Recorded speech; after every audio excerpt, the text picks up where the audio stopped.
All right, San Diego and Southern California, what's going on? This is hour one of Jon and Jim. Another really good show lined up for you. We've got great giveaways, and there's a lot to react to. As Jim just told you, the Padres, without playing, have moved to within 2 games of first place in the NL West. Now, SDFC has made an announcement today. A sporting director, he will join us, Tyler Heaps, at 4 p.m. San Diego State receiver Jerry McClure, who starred at Modern Day Catholic here in Chula, 2-time state champ. He will join us coming up at 3:30. Who would have ever thought, Jim, heading into the year? I mean, let's be honest with each other. Everyone listening right now, me and you, Brent, let's be honest with each other. Heading into the year, who saw it developing like this? Not to say they're going to win the division. We don't know what happens. But I just did the math on it. The Dodgers are pacing to win between 93 and 94 wins. There were articles written in the LA Times about them winning 130 games. In the offseason, we'll see what happens over the last 40 games. And then people thought the Padres would maybe challenge for a playoff spot, maybe not. And now they're 6.5 games up in a playoff spot. So it's all there for the taking. We talked about it yesterday. It's even more real now. Dodgers losing twice since our show ended yesterday. Last night in Milwaukee, again today. The difference between the Padres and the Dodgers, a measly 2 games. It was 16 games, I believe, on this date a year ago. Right now, it's 2 games between the Padres and the Dodgers. This is a 3-horse race. This is not just wild card watch anymore. It's National League West watch. I mean, yeah, definitely. It 100% is. I'm pretty confident in saying that the Padres' chances of winning the National League West have never been better than they are right now. Oh, it's been a long time. 2010. Yeah, it's a long time. 14 years. It's never been better than it is right now. They are going. They're in a dogfight here for the next month and a half, and I think all 3 teams will get in. But the division is completely up for grabs, in my opinion. 2 games. That's nothing. That's like a weekend potentially. So come Monday, if things fall the Padres' way, which it's been falling the Padres' way for the last month, right? You could look up on Monday and you could be leading the National League West. Again, I don't know if I'm not going to go that far and say that's going to happen, but I mean, it could, because the Dodgers are not playing great. Well, they actually are playing better baseball, but the Padres are playing the best baseball in all of Major League Baseball. Do you remember Dan? I just thought about this off the top of my head. Remember Dan Zimborski Fangraphs? He's been with us 10 times the last 2 years, maybe more. Remember we had him on maybe in February. We're like, is this a formality? The Dodgers are just winning the division because they've done all these moves, Ohtani, Yamamoto, etc. Plus, they always win 100 games. Is it a formality? He goes, no. You know what? The projections give him a 9 in 10 chance of winning the division. But 9 in 10, again, is great odds, but it's not a guarantee. Like he said, I remember he said it. I wish we had the sound right now to play for you, but I just thought about it on the top of my head. Or off the top of my head, he said there's a 10 or 15% chance they don't win the division. And that's kind of playing out in front of our eyes. Again, they could win the division, but they're dealing with 2 teams, the Padres, who are scorching hot, and the Diamondbacks also scorching hot. So it's going to be fascinating, and the Dodgers have to be feeling this. And this is the first time the Dodgers have been in something like this in a long time. They had that Giants year when the Giants won 107. The Dodgers won 106, but this isn't happening year in and year out with the Dodgers. Typically, they have this thing wrapped up by now in the last decade. Yeah, at this point in time, it's been like, they're 12, yeah, 12 back of the Dodgers. Right.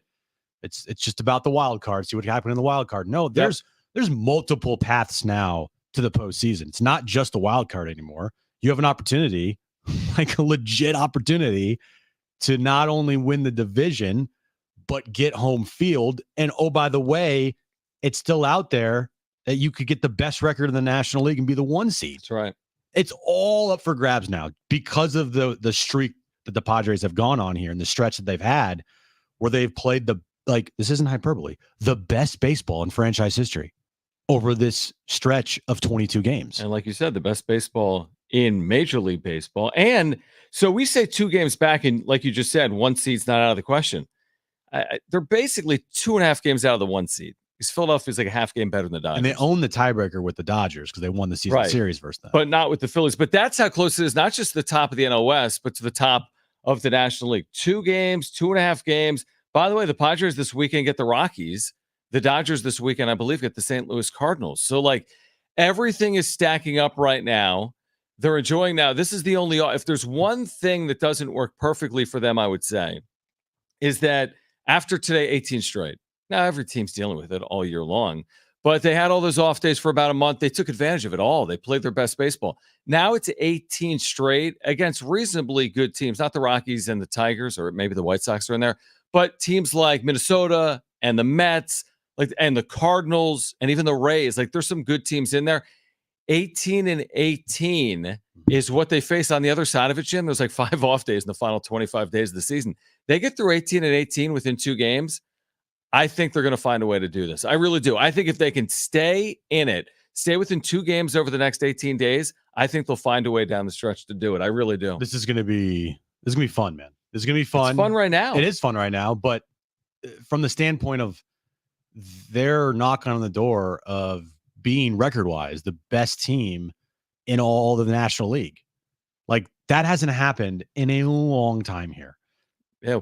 I mean, when was the last time they had the best record in the National League? 98. And right? Yeah. I mean, is it the only time? They didn't have the best record in the National League in 98 because of Atlanta.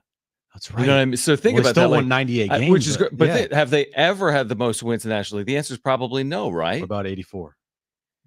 84, I don't think they had the most wins. No. So think about that. They've never done that. Not to say they will, but they're vying for it with a quarter of the season to play. There's a lot of time left, but they're also right in the thick of it. And they're playing the best baseball of any team in the National League and the rest of the entire league itself. Right. So, I mean, there's multiple avenues here where it could go a lot of different ways. A month ago, we were really just looking at one option. Get in. 6th seed. And get away from 500. Yeah. Get in. Just get in. Whatever. Now it's, could they be the 4 seed and host the Diamondbacks? Right. Could they be the 5 seed and have to go to Arizona? Or could they be the 4 seed and host the Dodgers? Could they be the 5 seed and go to LA? That's such a good point. Could they be the 2 seed and have the bye? Could they be the 1 seed and get Dodgers Diamondbacks winner? Yeah. And then it goes to, I mean, I haven't even really thought of it, but it just popped in my head. That final week of the season, John, is bonkers. It's going to be insane. I still think, you know how we're like, hey, a lot of things have to shake out for that to happen. But guys, we're getting close. There's 40 games left in the season, which means 34 away from Diamondbacks and Dodgers.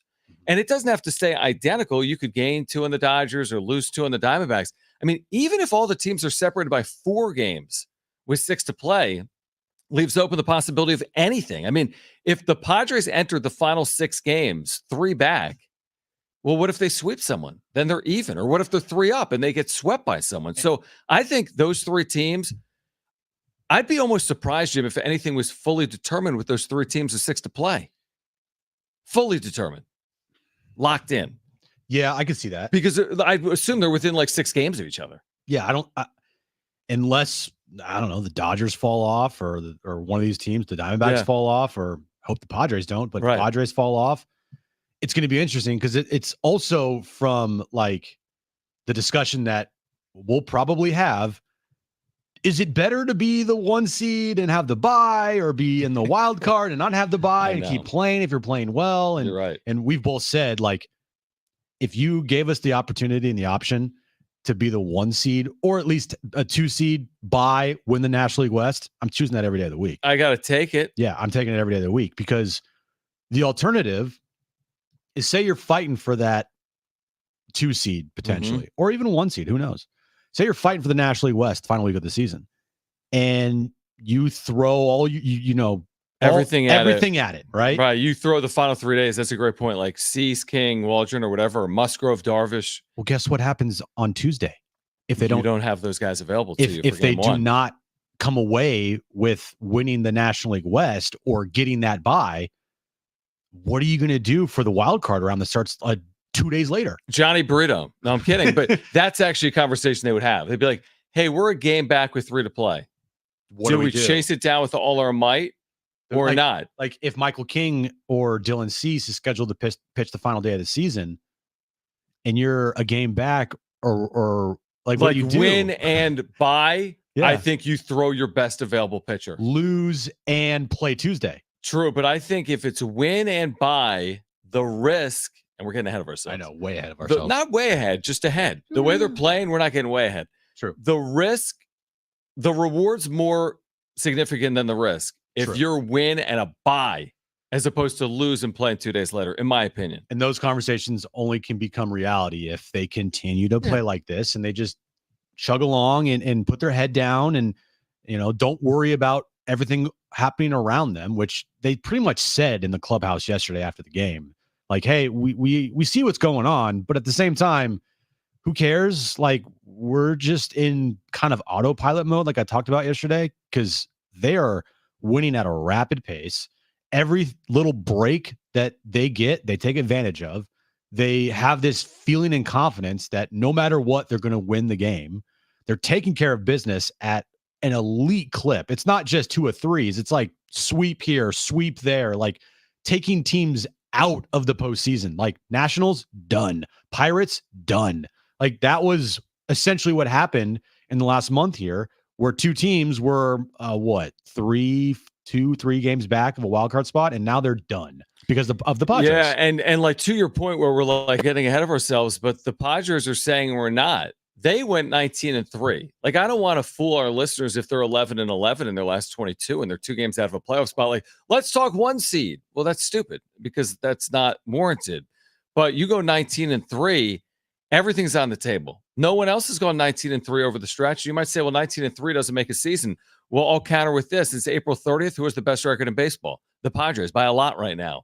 By like 3 games. The Padres have the best record in the sport since April 30th. So, knowing that, I'm more than happy to talk about winning the division and talking about being the best team in the National League for the first time in franchise history. Oh, I am like shifting my vision here to the division. Like for the entire year, I have been focused on the wild card and the teams in the wild card race and how many there were and how bunched up it was for a while there. And how many games is it going to take to get in? Like, can they win 84 games? Can they win 85 games? And for a long time, that seemed like that was going to have to be the case here. Not anymore. With their stretch, playing the best baseball in franchise history, my sights, they're on the division. I'm fully on the division right now. If they make the postseason in a wild card, would I be disappointed because they don't win the division? Maybe a little bit, but that's the goal, is to make the postseason at any cost. And right now, I am full steam ahead. Division title, NL West. That's where my head's at. 877-767-4760. Do you agree? Not to say it's division or bust. Not division or bust. But to Jim's point, like, would you be slightly disappointed if they don't win this division based on what they're doing here over the last month plus, putting serious heat on the Dodgers? 877-767-4760 or text us 70470. Start it with team. We're going to give away tickets to see Chicago on the other side of this break as well. Chicago with Earth, Wind, and Fire Saturday, August 31st. North Island Credit Union Amphitheater, Jon and Jim.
All right, San Diego State receiver Jerry McClure, who a year ago was one of the most highly sought after receivers in the country, went to UCLA, Tennessee, number of Power 5 offers. Well, he's back home. He's two-time state champ at Modern Day Catholic. He's back home playing for Sean Lewis at San Diego State. He'll join us coming up in 10 minutes. We asked Padres fans about their expectations here. Is it for the division? Like, are you turning your attention? They're 6.5 up, Jim, based on today's results so far. Mets have lost 6.5 up in a playoff spot, 40 to play. Again, isn't a guarantee, but I go to Fangraphs, it says 95%. Again, not a guarantee. Fangraphs has said that before, and we lived through 2021. But are you turning your attention from get in to go win this division or more? I think a lot of people probably are. I think, I am turning my attention to go win the division.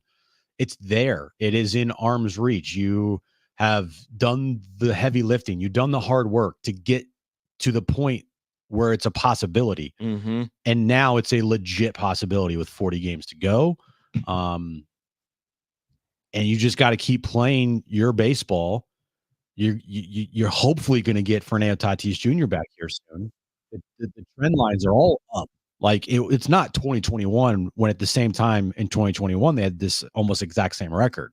Right, but then they started the dip. There were injuries everywhere. Pitching problems. Near the same. The deadline was a disaster. Yeah. They thought they'd Max Scherzer for a moment. Right. You had, I think, didn't Tatis go on the IL right at the deadline at 2021? Did he? What was the circumstance then? It was a subluxation of his shoulder. Yeah. That was well before the offseason motorcycle PD. Paddock went on the IL as well. Paddock right then, yes. Yeah. And then Tatis that night, he slid into third base, subluxed his shoulder again, went on the IL. Yes. And everything was just pointing downwards. Well, then we eventually have Tatis Machado in St. Louis. That too. Play out in front of our eyes. That was also the year that Schilt had his Cardinals have like that 17 straight games. Yeah, exactly. So this is completely different than that, even though the teams had almost identical records. Within one game now. This team is better. By one game. This team is trending upward. This team trend lines are all, pointing up.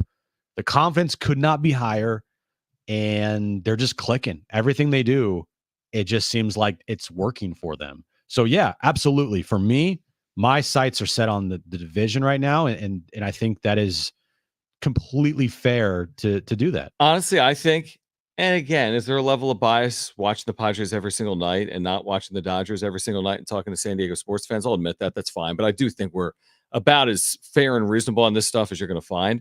But I think it's a bit of a stretch at Fangraphs to give the Dodgers a 63% chance of winning the division today. Because you got not one, but two teams on your heels, and they've got a 63.1% chance. That includes their loss today.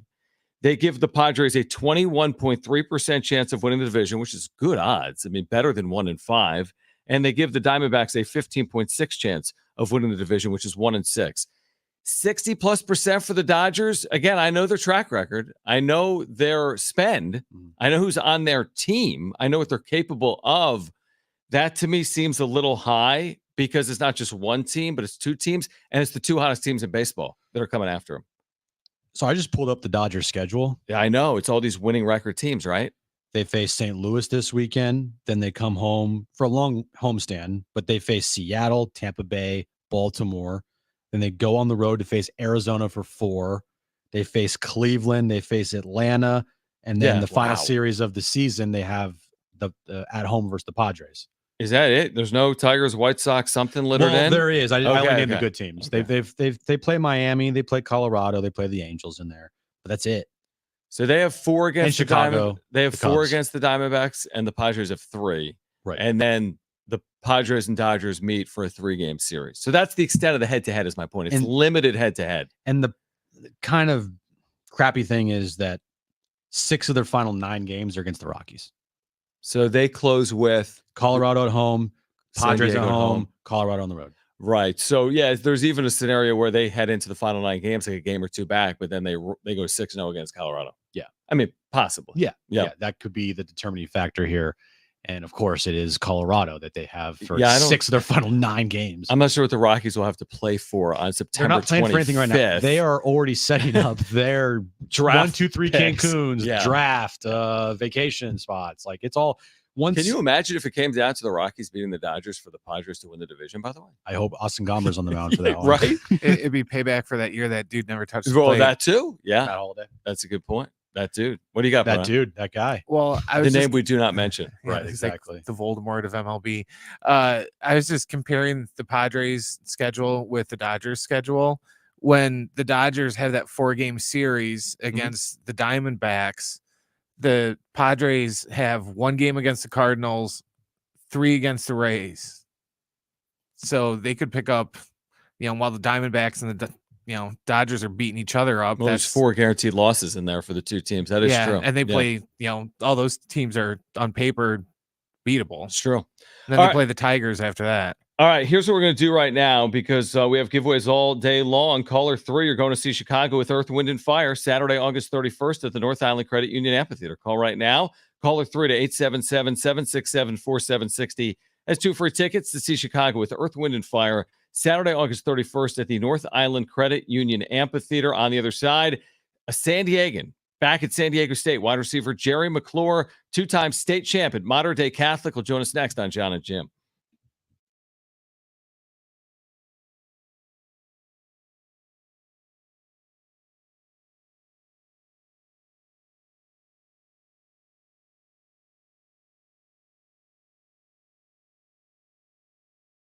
All right, so sports fans, listen up. Hey, guys, it's Schaefer. We have found paradise. We've been telling you about it for months now. Circa Las Vegas. We're back next week getting ready for the final month of baseball season, the start of college football in the NFL. We were there in July for Mountain West Football Media Days. It's truly amazing. If you're a sports fan, you need to check it out. Largest sports book in Nevada. You need to see it. Stadium Swim has incredible rooftop pools. There are 6 pools. They have massive outdoor video boards. Every Padres game is on at Stadium Swim. You can watch everything up there 365 days a year, and it's a 21-plus venue. There's nothing to worry about other than sports. And the biggest pro football contests in Las Vegas are back. Circa Survivor and Circa Million, now up to $16 million in guaranteed prizes. With 2 ways to win and no rake, Circa Survivor contestants select 1 team each week with no point spread. If you last the longest to win it all, you've got $10 million guaranteed. In Circa Million, make 5 picks against the spread each week for your share of $6 million guaranteed. They have quarterly payouts. They have a full season payout as well. You enter in Nevada, but here's the deal. You can play from anywhere, including right here in San Diego. So visit circasports.com. That's circasports.com for details.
All right, this update is brought to you by AutoZone. Padres, they have won 19 of 22. It's the best stretch in franchise history. They have an off day today. They'll start a series with the Colorado Rockies tomorrow in Colorado. Even the Padres didn't play today. They still won because the Dodgers lost to the Brewers, meaning the Padres are just 2.5 games back. Sorry, 2 games back of the first place lead in the National League West. Starting stronger starts at AutoZone, where they've got battery solutions in the form of free battery testing, free battery charging, and replacement batteries that fit your needs. That's what makes them America's #1 battery destination. Get in the zone, AutoZone.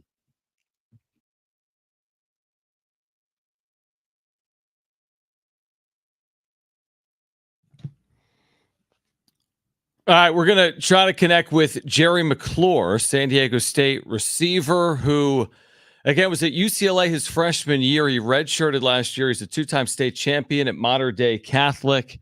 Fall camp for the Aztecs well underway. In fact, we are 2 weeks out from Saturday. That's very soon, John. That's pretty soon. 2 weeks from Saturday is 16 days. Are you ready? Big debut. No, not necessarily. I mean, I hopefully will be by then. Okay. I need to learn a lot about Texas A&M commerce. You have to have a which JD did with us too, right? When he was Yeah. we need to learn a lot about Texas A&M commerce. That'd be a funny ad campaign, by the way, if that's the way they were like marketing the game. Like, come see the Aztecs take out Texas A&M, and then like random people said commerce. Well, if you do that, then just like don't lose the game. That'd be like the ultimate. Well, all right. Let's talk to Jerry McClure, who I had the pleasure of meeting this afternoon on the Mesa after practice at San Diego State. It's crazy that we're 2 weeks out, 16 days away from the San Diego State opener, right here on the home of the Aztecs, San Diego Sports 760.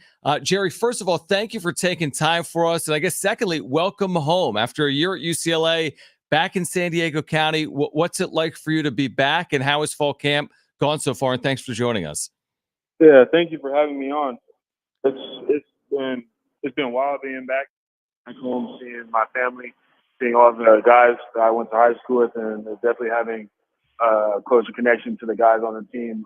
Fall camp's been going very well. It's been having a great time. Spring ball was kind of rough for me, but I came back and did better, made a difference. I very much improved from last time I was on the field, and I think it's a great opportunity to show my skills on the field this year.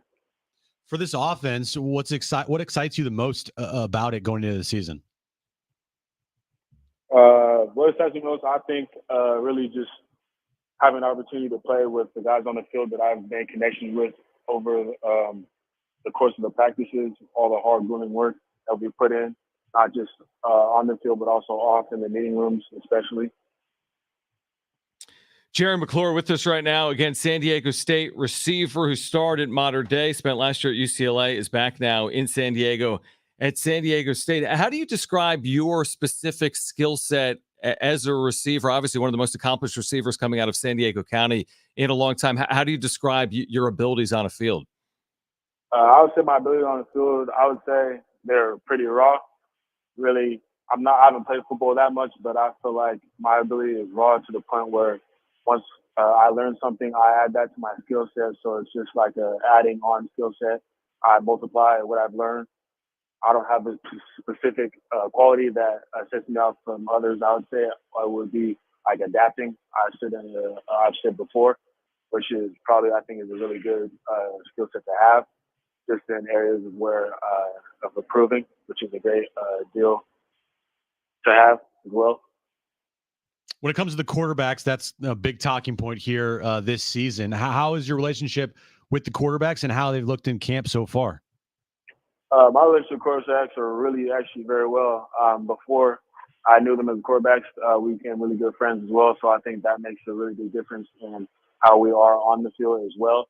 I would say all the quarterbacks, they're really doing their thing. They're showing out during practice. They've made connections with me just on the go balls, slants, fades, and all the type of routes we have on the tree. They know how I run my routes, and I know how to like to throw it. And that's been a really good connection with them, especially during this fall camp. Jerry McClure is with us right now. Again, starred at Modern Day, San Diego State wide receiver. What's it like trying to come together as a team with so many new faces? I mean, for yourself, it's your first year, obviously, with San Diego State. For a lot of these players, this is their first year at San Diego State as well. So what's that process like to come together either as a unit with the receivers or just together as a team as well? It's been great. The one thing I really noticed is that nobody here is picky. They're not selfish. They all know they have a role to play, and they're just here to play the game because that's what they really love to do. And I feel like that's a really good opportunity to have, or type of team to have. Just knowing that they in it for the brotherhood, you could say, and for the team. When playing in a Sean Lewis offense, like how fast? Can you even describe how fast it is? Because we haven't seen it fully deployed yet. I mean, we're going to see it here in a couple of weeks versus Texas A&M Commerce. But for you that's been in it here in camp, like how fast is it? Really, I would say as what they use is Aztec fast. It's undescribable. It's just go, go, go, go. And they really put that on us during our summer workouts, just how fast we went doing our drills, our runs, and everything like that. So you're just going to have to see for yourself how fast we play against Texas A&M Commerce. 2 weeks away. I've been mentioning your time at Modern Day Catholic. And again, the back-to-back state championships is truly incredible.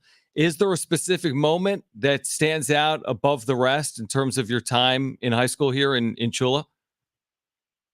I would say just going back to Chula, just having that opportunity to play with my friends that I play with in middle school as well, but also creating connections that we all went to schools to play football outside of just Modern Day. Everybody had a goal they wanted to do, and we all accomplished that. We all went to college to play football, and that's what we really did. But also the two state championships were a great memory to have, especially for the younger guys below us as well. We gave them the opportunity to do that, and they're keeping that legacy holding up. Well, it's one of the great legacies in San Diego County high school football history. It really is. And I know a lot of San Diegans and Aztec fans are excited to have you back here in San Diego, putting on the red and black and playing for San Diego State. Jerry, we appreciate you taking time for us. We're excited to see you in a couple of weeks out at Snapdragon Stadium, and best of luck to you throughout the rest of camp, all right? Thank you. I appreciate it. You guys have a good one, too. All right, great stuff. Jerry McClure, again, out of San Diego, back at San Diego State. We are 16 days away. 5 p.m. kick, 3 p.m. pregame. Me and Rich on the call. And hopefully we'll be hearing a lot from Jerry McClure. They had that open scrimmage the other day when you were in, Italy. No big deal. He was on the yacht or something. We should ask about it. He had 6 catches in that game, in the scrimmage for San Diego State. So I think he's definitely going to be a featured piece of the offense. Now, he's only a redshirt freshman, and they've got a lot of weaponry in terms of skill. We'll find out who the quarterback is, hopefully sooner rather than later. But he's going to be one of these guys that's going to have an opportunity as a redshirt freshman coming home. A lot of these guys are going to have big opportunities because there's really not like established roles yet with this team because it's a lot of new faces, a lot of young kids, like Jerry. Like it's like we're going to be learning as they're learning who has the certain roles on the team. I think they envision and have like ideas of what the certain players they want to do. But all in all, they're probably going to be like, okay, we're going to give these guys an opportunity to see what they can do. And if they can't handle it, then we're going to give these other guys opportunities. And we're going to just cycle through to see who can step up and who can take on that role of being a playmaker, of, adapting to the offense the best they can do, and really taking that step that we want to see from young guys here in this offense. You know what I talked about with Brent while you were away? And the answer is maybe because you're up sometimes. But one of the things I talked about, tell me I'm wrong in saying this. You're wrong. That after the first game of the year, let's assume they win the game, but they have to win the game. But let's just assume they win it, but they don't score 70 points in winning, right? There's all this anticipation. Aztec fast. What if they do? But hear me out. Let's say they win the game and they win at 28-14, whatever, right? They win the game. You can already see the text line, right? I was promised this complete new look offense, and they only scored 27 points against Texas A&M Commerce. Is that a fair take with game 1, week 1, first-time quarterback John, brand new head coach. if they scored 28 points in the first game of the season, Yeah. how is that not going to be applauded? Because you're saying that's a big number. I mean, I remember they had a 12-win season. I want to say where how many times they they scored 28 points last year? They scored 28 a few. Remember the Boise State back and forth game here that they lost like 42-41? Taylor Green or that Taylor Green was the quarterback for Boise State. Genty? No, he had a huge game for Boise. Anyway, the game was back and forth like 42-41. But there was a game like a few years ago. I think when they went 12-2, they might have beaten Weber State at 6-0 to start that year. I remember that game. Remember that? And they won like 10 games that year. That was a tough game to watch. Brent's looking it up. How many times they scored 28 last year? I think it's going to be a few. Well, Three. Okay. So again, you scored 28 points in the opener. Right. Okay. That to me, if anybody's complaining about that, then you just haven't watched Aztec football the last 3, 4, 5 Oh, they years. will. Just wait. But I guess my point is it fair to have any hot take in week one?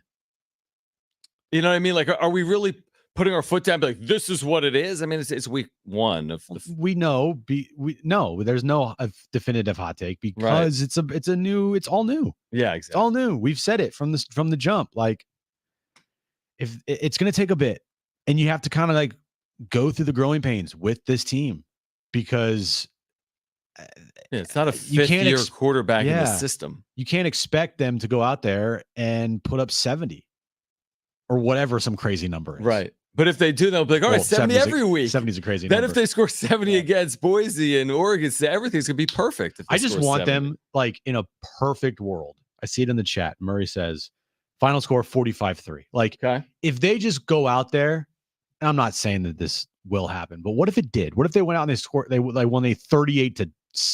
Sure. Yeah. I mean, it's like, what? It's just within the realm, isn't it? I mean, what do we really know about Texas A&M Commerce? I mean, what do we know, to your point, about San Diego State? We do know that. We do know that. Some places aren't. All right. Coming up next, with everything going so well for the Padres, what about Major League Baseball changing all of their rules for next year? Sure. What do we think about that? What if Major League Baseball just changes all rules beginning in 2025? We have the latest there, plus Tyler Heaps. He's the new sporting director at San Diego FC, the youngest in Major League Soccer. Will join us at 4 p.m. on Jon and Jim.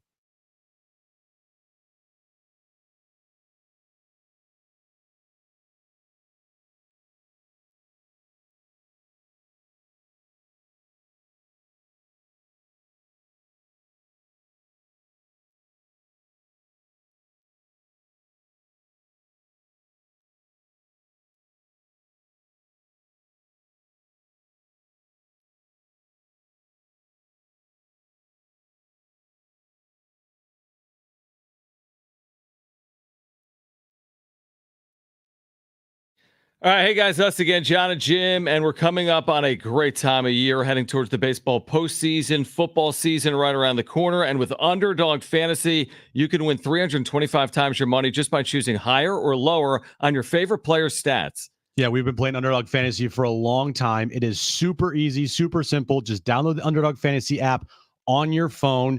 All you have to do is pick 2 different players from 2 different teams, higher or lower, and you could win some big time money. All right, so making picks on Underdog is so simple, and it's even easier to get started. Go to their mobile app, or Jim just told you, underdogfantasy.com. Sign up with promo code Jon and Jim. That's JONANDJIM. And Underdog will give you a highly discounted pick to use on your first pick of entry, plus a deposit offer. That's Underdog Fantasy, promo code Jon and Jim, to claim your new customer offer of a gimme first pick and your deposit offer. Must be 18 plus or older and present in a state where Underdog Fantasy operates. Terms do apply.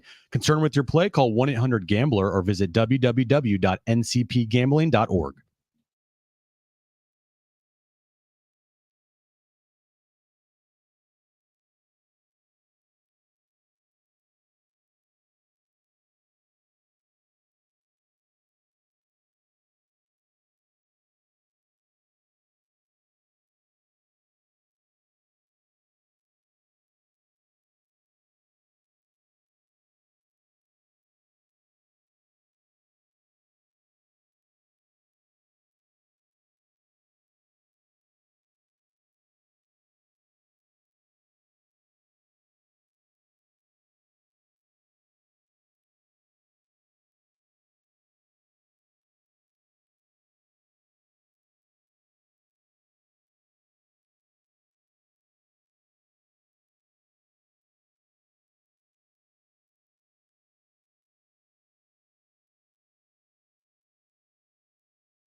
All right, Tyler Heaps is the first ever sporting director, aka GM, of San Diego FC. He will join us coming up at 4 p.m. He's AJ Preller. He is. And that's a compliment because there's only 30 AJ Prellers. He's the in general manager. baseball, he's their GM. He's in charge of all operations of on field, essentially, which is what AJ Preller is responsible for. I was ready for you to be like, yeah, it's AJ Preller. He's going to go find a way to get like Messi here. And yeah, that's a good point. Yeah, that's a good point, dude. Like, okay. Well, I did. Chucky Lozano's, I think, a pretty big deal for Major League Soccer. I think it is for if you and know, for this franchise. Yeah, if you're a casual fan, I don't know if Chucky Lozano moves the needle for you, but if you are a soccer fan, then absolutely it does. All right, so he's going to join us at 4 p.m. So I sent this to Jim this morning. Dude, I'm laughing just thinking about it, and it's from Jesse Rogers. Hold on, it's just the premise being: could a 6-inning minimum starting pitcher rule be coming to Major League Baseball? And of course, then you laugh out loud and say, "What?" And here's the basic premise on this thing: that this is an amazing line to me. The primary goal of a minimum innings rule would be to restore the prestige of the starting pitcher. Is that necessary? Is anyone out there like, hey, I was going to go to the Padres game tonight, but the prestige has really lacked recently with starting pitchers. I like Dylan Cease, but if this is 88, I'd go, but today I'm not going to go. So that's the reason, but just then hear me out. Then here are the ways in which a pitcher could not go 6 innings under this hypothetical. If he threw 100 pitches, he could leave the game in less than 6 innings. If he gave up 4 or more earned runs, he could leave the game. If he got injured, he's allowed to leave the game. That's good. He doesn't have to just have his arm hanging off his body to leave the game. So what do we think, Jim, about a 6-inning minimum? And there's actually more to this. A 6-inning minimum, though, for starting pitchers. What is the point here? I have no idea what the point is, but I can tell you this. If Major League Baseball implemented this, and I don't know if they can, because don't they have to like go through the union to like do those things? Manfred has more of the say now in the CBA. Remember, because he put in the pitch clock with like they can put this stuff in. They might have to wait 12 months, but they can put stuff in now in the CBA. I'm telling you right now, John, and I think you'll agree with me. If they implement this rule, baseball's dead. You can't. No, that's too far. Like that's too far. You make this a rule for pitching. It's going to ruin. It's going to ruin starting pitching. It's going to ruin pitchers. No, it's just because they're just going to be out there, just like it will, like till their arm falls off. Like injuries for pitchers will skyrocket. If they're already bad now, just wait till this would happen. I'm telling you, man, this would be a horrific idea for your sport. What about that? Have you heard of the double hook DH? Exactly. Okay, so Major League Baseball is using something right now in the Atlantic League, a minor league that they have access to. And what they're doing is teams forfeit their DH when their starting pitcher leaves the game. Let me say it again. Teams forfeit their DH. What are we doing here? What they're trying to do is limit the size of pitching staffs. They're trying to limit the number of in-game changes, right? As opposed to 4 pitchers in the game, maybe 3, as opposed to 3 pitchers in the game. So they want to make the game 2 shorter? Yes. Yes. On its face, that is the exact reason. Look at everything Rob Manfred has instituted here over the last 3 to 5 years, from 3-batter minimum to now pitch clock and beyond. Are these games like crazy? No, they're like 2:30 right now. There's even some days where they're right at 2 hours.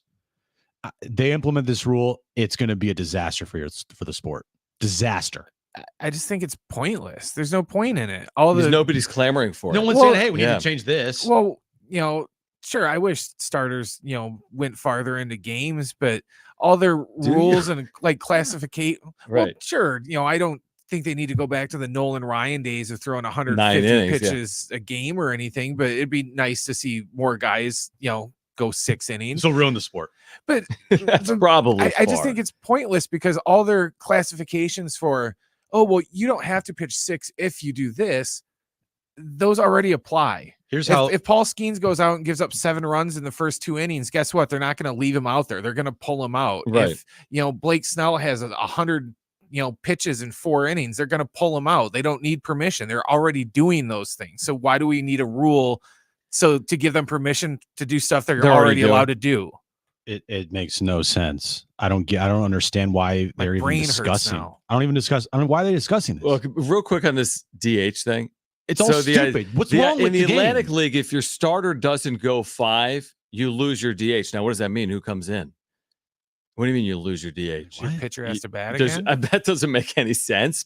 So in the Atlantic League, you're incentivized to have your starting pitcher, or what I just said, go a certain number of innings because otherwise you lose your DH. What's being theorized here by Jesse Rogers at ESPN is if your starter doesn't go 6 innings, you would then lose your DH. That's called the double hook DH. You've lost your pitcher, you've lost your DH. My brain is just. By the way, I see 45,000 people at Petco Park without the double hook DH and without the 6-inning rule. Everything's fine. And by the way, this isn't going to draw fans to the Coliseum. No. You know what? Coliseum. You know, this isn't bringing fans to the Vegas Strip to watch the A's. How about I have an idea, crazy idea to help the game of baseball. Instead of these stupid, idiotic rule changes for the game, why don't you, I don't know, be better at marketing your sport, be better at promoting your star players, be better. Well, give me the example though. I hear you. Like if you're in charge, I'll put us. We're in charge, man. They're giving us $1 million for the next year. Market this thing better.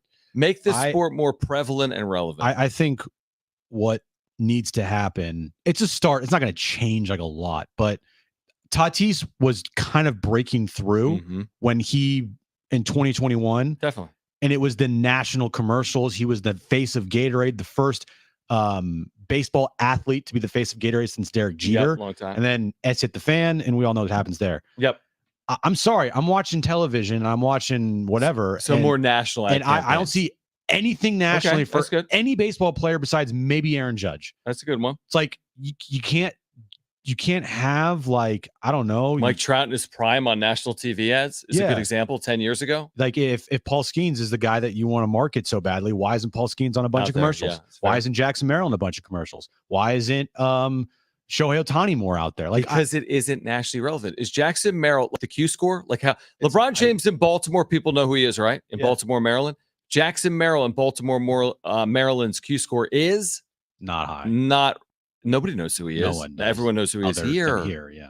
What do you got, bro? Their social media is awful. It is compared bad to other leagues. It's ridiculous. If the NBA, if Durant or Ant-Man or LeBron dunk over somebody, it's on every single social media platform. Sure. So even if you don't watch basketball, you can't avoid it. Baseball, Mike Judge could hit a 500-foot home run, and unless you watch Baseball Tonight or MLB Network, nobody's going to see it because they don't put it up on social media, and that goes along with them not promoting their young players. You know why, people in the East Coast aren't that familiar with Jackson Merrill, because they don't post any Jackson Merrill highlights on MLB.com or anything to get more of national exposure to their players. The truth is, it can't be fixed with It's going to take a lot. Like the NBA has passed you by in relevancy. The NFL passed you by in relevancy 40 years ago in the 80s. Now, locally, it's a beautiful thing. I mean, the Padres can make a lot of money. They're very relevant. New York Yankees are massive, obviously, in New York and beyond. And there's a lot of franchises that are incredibly successful, worth a fortune of money. But for it to resonate across the country, Brewers, Pirates, man, like Packers, Steelers, same markets.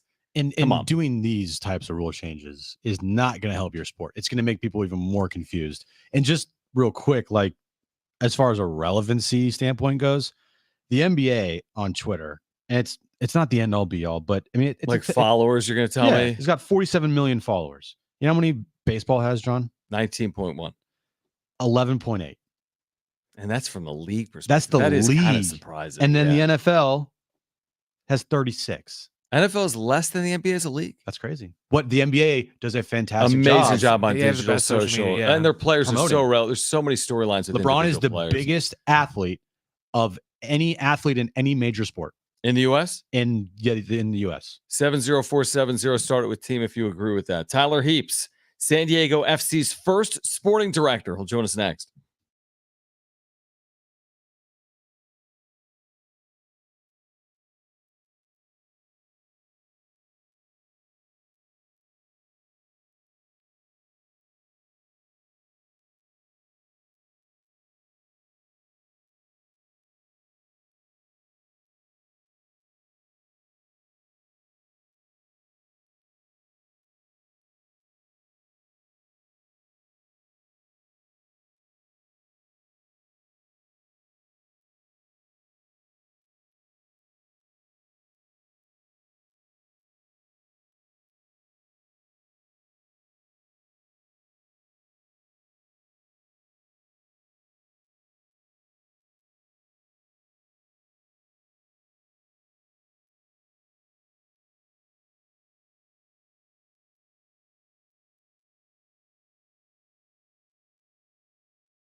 All right, this update is brought to you by AutoZone. Padres had an off day today, but they had a good off day as the Dodgers lost to the Brewers today, meaning the Padres are just 2 games back of the Dodgers in the National League West.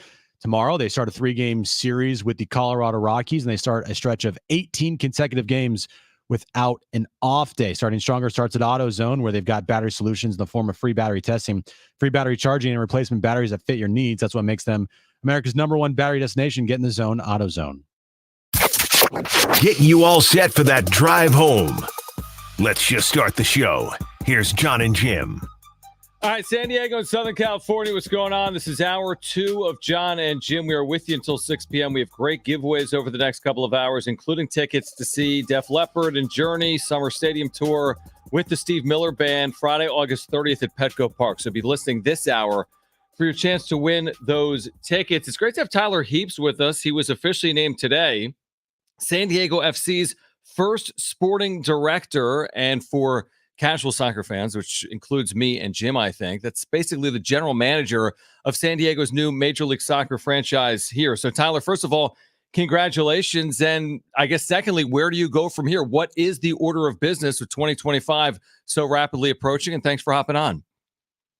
Thanks for having me, Jon and Jim. Appreciate it. And obviously, there's a lot going on at the moment. It's probably the easiest way to put it. We've got a whole team to build, and that includes players and staff. And so no day is different at the moment. It's about getting the right people in and making sure that we have the right people to lead this franchise with me. What is the timetable and timeline to hire a head coach here, if you could let us in on that? The head coach is our biggest priority at the moment. We have went through an extensive process. We've been talking to many candidates across the board, and that's domestically as well as globally. And we are down to the finalists at the moment. So I would expect an announcement in the coming weeks. It's just about us aligning on exactly that profile that we want. We have a few different types in the final candidates, and obviously the ownership group is involved now. So just making sure that we align on what type of profile we want and who will lead us in 2025 and beyond. Tyler Heaps is with us right now. He was named San Diego FC sporting director earlier today at Snapdragon Stadium. Tyler, if you wouldn't mind for us and our listeners, can you explain the role of the Right to Dream Academy in the future of San Diego FC and how those two align? Because I'm not entirely familiar with it. So if you wouldn't mind explaining kind of that relationship between San Diego FC and the Right to Dream. Yeah, no problem. So obviously, Right to Dream is owned by the Mansour family, who are part owners of San Diego FC. So our academy will be a Right to Dream academy. So that will join our network of academies across the world. So we obviously started with the one in Ghana, so West Africa. We have one up in Scandinavia, which is the academy at FC Nordsjælland. And then we have the academy over in Egypt as well. So this one here in Southern California and Tijuana will be a first of its kind in the U.S. Obviously, we, with our territory, are able to recruit out of Mexico and Tijuana. So that gives us a big advantage. And over the long run, the expectation is that we get very good players out of our academy here, and we develop them for the first team, and you guys see them playing right here in San Diego. And I think it's an important aspect of everything we do at the group level. But the intent is that we obviously build that out so that these players are ready to first off play in San Diego and have that pathway to play here in San Diego. And then we find the best solution for them after. And hopefully that's to go above and beyond to some of the biggest clubs in the world. And to build a team, a lot of fans want to know, like, what's the course that this club is going to take predominantly? Is it going to be through the Right to Dream, or is it going to be, through acquiring players via, outside of the club? Like, how is this club predominantly going to be built for the future? I think the word I like to use the most right now is balance. We have to get the balance right. It is impossible to only use academy players to have success. Also, that is at our DNA, if that makes sense. Yeah. Early on in our early years, we will acquire more players just because we have to. We have a roster of 5 players at the moment, and we need to get to somewhere between 20 and 30 by February of this next year. So early on, I think we'll be acquiring externally, but as we get that academy up and running, and as we allow the opportunities for these kids here in San Diego and in Tijuana to hopefully come in and continue to progress through, less and less will be brought in externally. But early on in our first, let's say, 3 to 5 years, It's about making sure that we get that balance right and have the experience and these players that have played at the highest level to come in and give us success, which is what we're after for right away, but also to build that academy pipeline to make sure that over the long run, we also are able to sustain that success. Tyler Heaps is with us. He was named San Diego FC Sporting Director, GM earlier today with us here on Jon and Jim, San Diego Sports 760. Can you take us behind the curtains of how the Chucky Lozano signing came to be? And I know Tom Penn has talked about it a little bit. I think you probably have as well. But how did this come to be, and how critical of a piece is he for the right now, for SDFC? It was a long time coming. It took a long time. Obviously, it's many conversations with the player, with the agent, with the club. And it was one that we prioritized early on. It's no secret. We want our team here in San Diego to look and feel like the city of San Diego. And so getting a star like Irving was massive for us. He's a player that has won everywhere he went. And I think he comes into this locker room in this league and immediately becomes a star. And we fully expect and now need to surround him with players to allow him to be a star. So it was, again, it's one that it's no secret. We need to get the fans here. Irving has obviously had a very successful career, and it's one that I think excites people and gets people out of their seat. So now it's on our side. It's about trying to surround him with players that are able to make him be as successful as possible and make this franchise a success. Reading the bio here on the website, a lot of the words that I see is analytics and analysis for building a club. How much analytics will you be using to build out a club for the soccer team?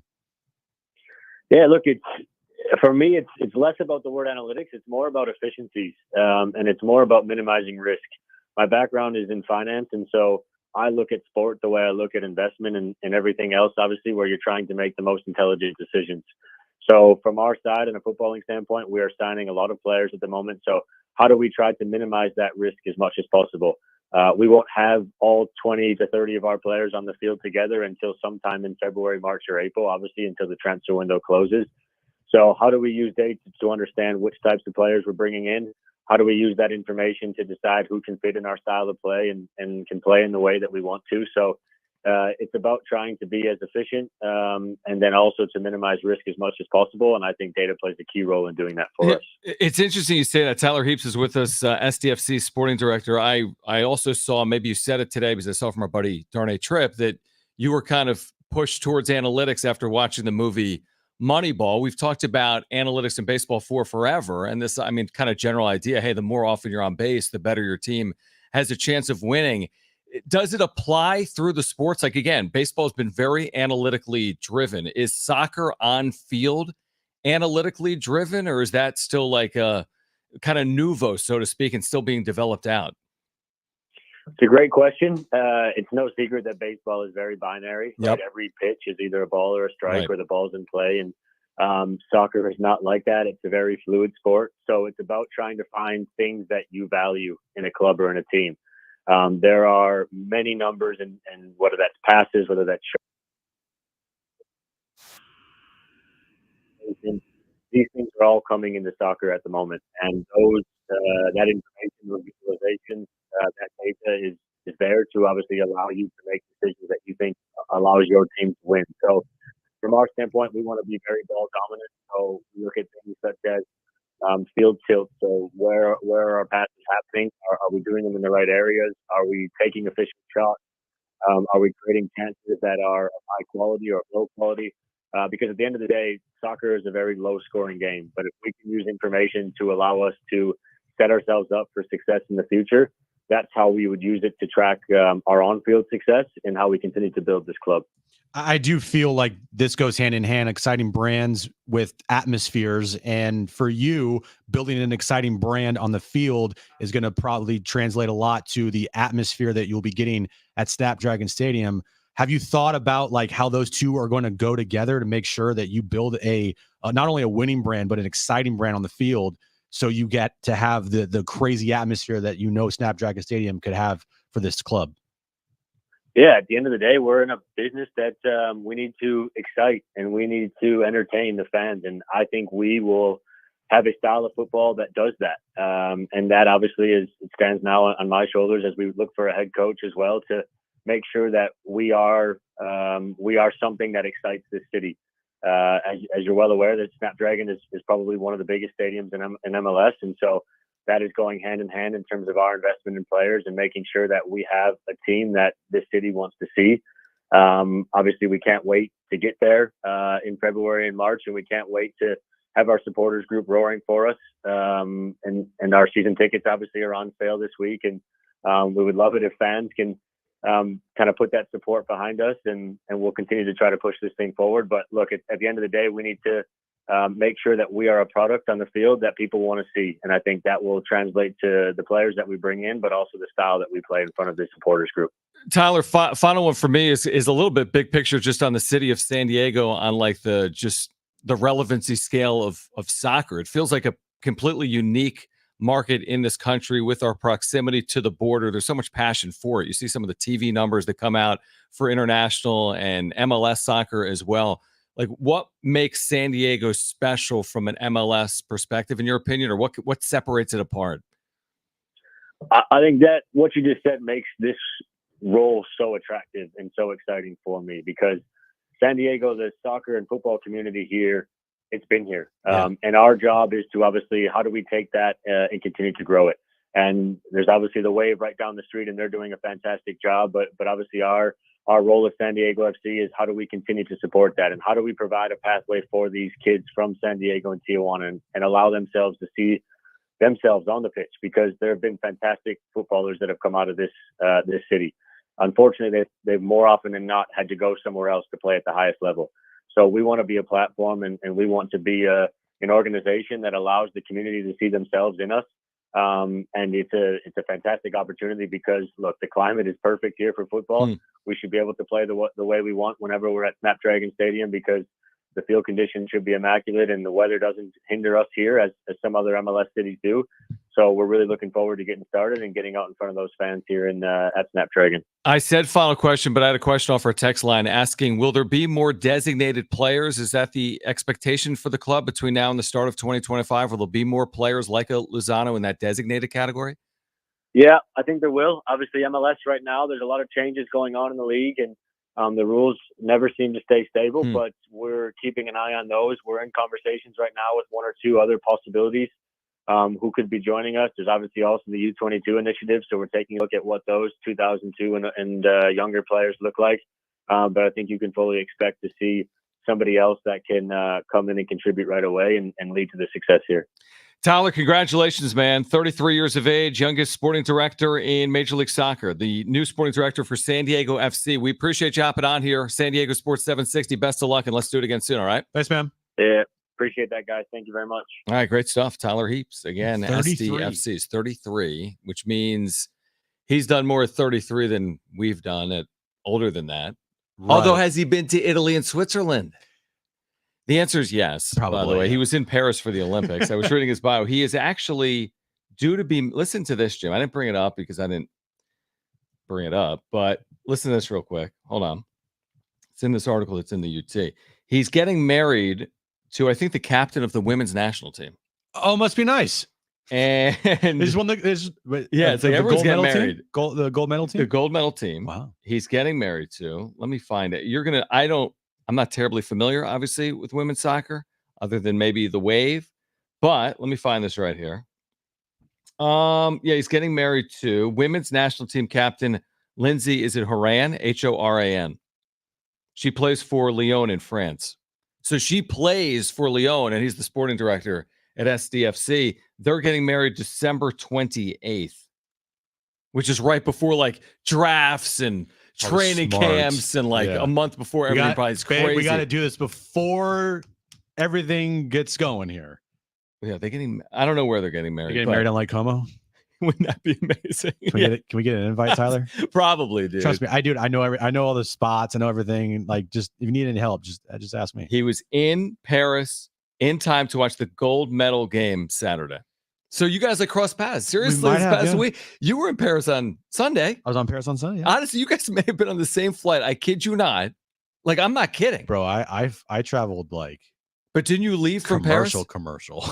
True. You took like he ain't flying where I was flying. Okay, I'm in like the back of the plane, tiny ass seat. Like Jim's plane had like cages with chickens and stuff. yeah, dude. hilarious. I mean, come on, man. I had to buy the water. Like, all right, let's get to the wrap on the other side. We have Def Leppard tickets to give away this hour. It's Jon and Jim.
All right, this hour, your chance to win tickets to see Def Leppard Journey Summer Stadium Tour at Petco Friday, August 30th.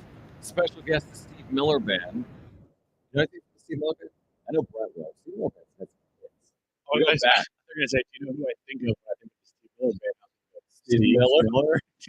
apartment. Steve Miller hits. I might have seen Steve Miller at some point back in the day. I like an eagle. Get an eagle. Yeah. He knows that much. Dance, dance, dance. Keep on rocking with it. He went to the University of Wisconsin. Oh, you go backstage. He is back. All right. Steve Miller band. Def Leppard, Journey, Steve Miller Band, Friday, August 30th. We'll tell you when to call for your chance to win those tickets. But right now, let's get to this. In a moment, actually. Not right this second, but momentarily, we're going to get to the thing that I'm calling this. Not right now, okay? But momentarily. Second, we're going to get to this. Yeah, I like it. Not now. Not now. Maybe in a second. It's time for the There wrap. it is. Presented There we by go. Sombrero Mexican Food. Check out their website at sombreromex.com. Will San Diego FC make the playoffs in year one? Yeah, Jim, what do you think about that? We just talked to Tyler Heaps. Well, after talking to Tyler Heaps, absolutely, they're going to win the whole thing. I do like some Tyler Heaps. I love some Tyler Heaps. They have 5 players currently on their roster. I don't know. So they're going to play men down 11 on 5 and that'll be Is that tough. not enough? Well, they still have time. The season doesn't start tonight. It's like all offseason. Like, are they going to have a left fielder? Yeah, they're going to have a left fielder. They're going to have a left fielder. His name's Jerson Profar. Yeah. I don't know. Yeah, but I'm asking your opinion. I'll go with yes. What? They only have Yes. 5 players. I'm kidding. I don't know enough. I think 16 teams make it, and there's something like 30, 31, 32 in MLS come next year. Like they're 31 maybe? 31 or 32. See, like 50-50 in terms of teams that will make it. It seems like a little bit of a reach for a first-year franchise, although I think it has been happening with routine in Major League Soccer. I'll bet on Tyler Heaps. I'll bet on San Diego FC. He's like AJ Preller. Would you sign up for the 7th seed in the West right now? Yeah, I'd probably take that. Sure. Yeah, we'll take that 7th seed Give to me the that. bank. Give me the 7 seed. We'll take that. That's even a thing. I think it might not be. Next question. Do you think Landon Donovan will be a good interim coach for the San Diego Wave? A lot of soccer questions. A lot of soccer questions today. So is that official? Like double the soccer. Is that I don't know. I think it's just like Landon a Donovan report. Wave. Yeah, I'm not sure. I see it on Reddit. San Diego FC are adding Landon Donovan as interim head coach as the current head coach transitions out following the summer window. It's interesting if that were to happen. Right. I don't know what's going on with the Wave after, like, I don't know. I don't know. It's interesting. Yeah, I don't know if interim means he's just going to be like the guy in charge during their off season, because we're heading towards the second half of the year. We're in the second half of the year. So is he going to be in charge like with their off season to prepare them for 2025? I really don't know. Like Landon Donovan, I thought at one point was destined to be a Major League Soccer head coach or even beyond that, right? He was the head coach for a brief period of time here locally with the Loyal, but then he left that position with the Loyal to kind of take over the front office, be the sporting director. And now I'm not certain what he's been doing. He's been doing a lot of broadcasting. So I have no idea how he'll be as a head coach, truthfully. Oh, Stay tuned. stay tuned. Next question.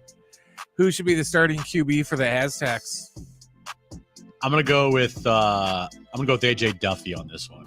Is it based on your time on the Mesa at practice these last 3 weeks? It's based on my my educated guessing from watching NCAA Football 25 at Nova Brazil Brewing. and seeing that AJ Duffy's the highest rated quarterback on the team and he's the starter in the game. So therefore he's the starter in real life. Sure. I'm not answering What have you this. seen, Mr. Aztec? Well, I have been out there a lot.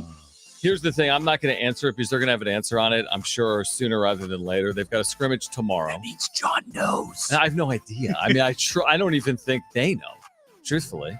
I think it's to be determined. Duffy's got the most experience. Led at Florida State, was there 2 years. Do you think if everything goes perfect for them versus Texas A&M Commerce, that No, that wasn't a long enough Sorry. run. if everything goes perfect for them against Texas A&M, commerce. Mm-hmm. Could you see like, all right, this quarterback gets this quarter, this quarterback gets that quarter? Not quarter, but I could Like see, like you series? said, if one of our texters who said 45-3, they're going to win. If it's 45-3 after 3, I think you'd see this the second quarterback in the fourth quarter, because that's enough time for the quarterback with the first team offense if you're having that level of success. But no, I don't think. In fact, Sean Lewis kind of said it to us at Novo, and he has said it since. He believes in what we kind of believe in, which is 2 quarterbacks is none. Not to say you won't need multiple in a year. There could be injuries or ineffectiveness, but I think he wants to rely on a starter, not 2 starters, and we'll find out sooner rather than later. Next question. How many wins will it take to win the NL West? Well, Padres 69. It's going to take more than 69. I know. I'm just thinking out loud. I'm going to go with.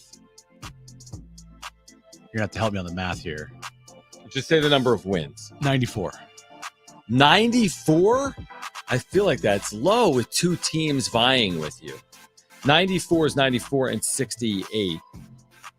That's not enough wins. You don't think so? I don't think it's enough 96. wins. I don't think that's enough wins. I think it's going to take 98 wins. Really?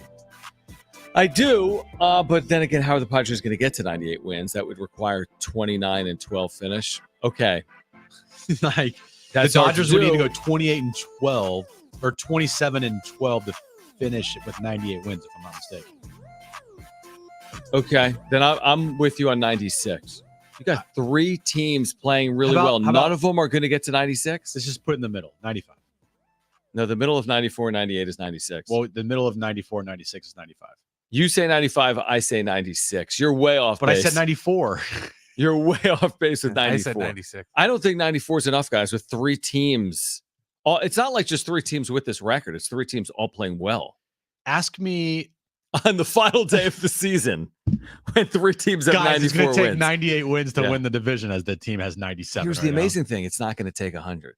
Because you go No. into the season saying the Dodgers over-under in Vegas, I just looked it up today, was 104. It's not taking that to win this division. This has truly turned into, I'm talking about the Dodgers perspective here.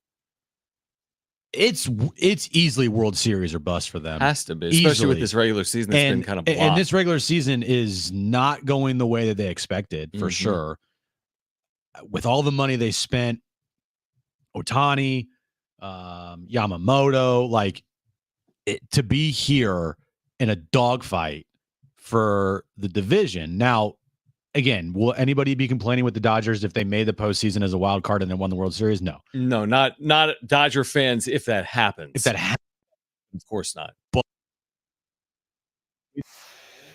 And you And- don't win the World Series or get to one? and you don't even get to the World Series, disaster.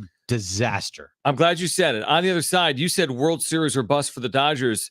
Blank or bust for the Padres? 70470, start it with team. Blank or bust for the Padres? Also, 70470, start it with team. John Heyman just put out an article about teams' odds to sign Juan Soto in the offseason. Ooh, that's next.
This update's brought to you by AutoZone. Padres off day today, but it was a good off day as the Dodgers lost to the Brewers, meaning the Padres are just 2 games back of the Dodgers in the National League West. They start a stretch of 18 consecutive games without an off day, starting tomorrow in Colorado for a 3-game series against the Rockies. Starting stronger starts at AutoZone, where they've got battery solutions in the form of free battery testing, free battery charging, and replacement batteries that fit your needs. That's what makes them America's #1 battery destination. Get in the zone, AutoZone.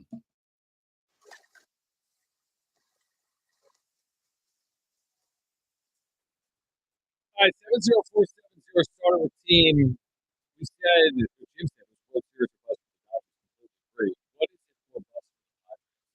70470 started with team. But I want to start with what you said on the way out because I wasn't aware of this. Jon Heyman has written an article about free agent odds for Juan Soto involving the Padres, and this is just ludicrous in my opinion in general. But what has Jon Heyman written about this? This is ridiculous. This is ridiculous, is what it is. So I'm glad I'm blocked by this guy. Right.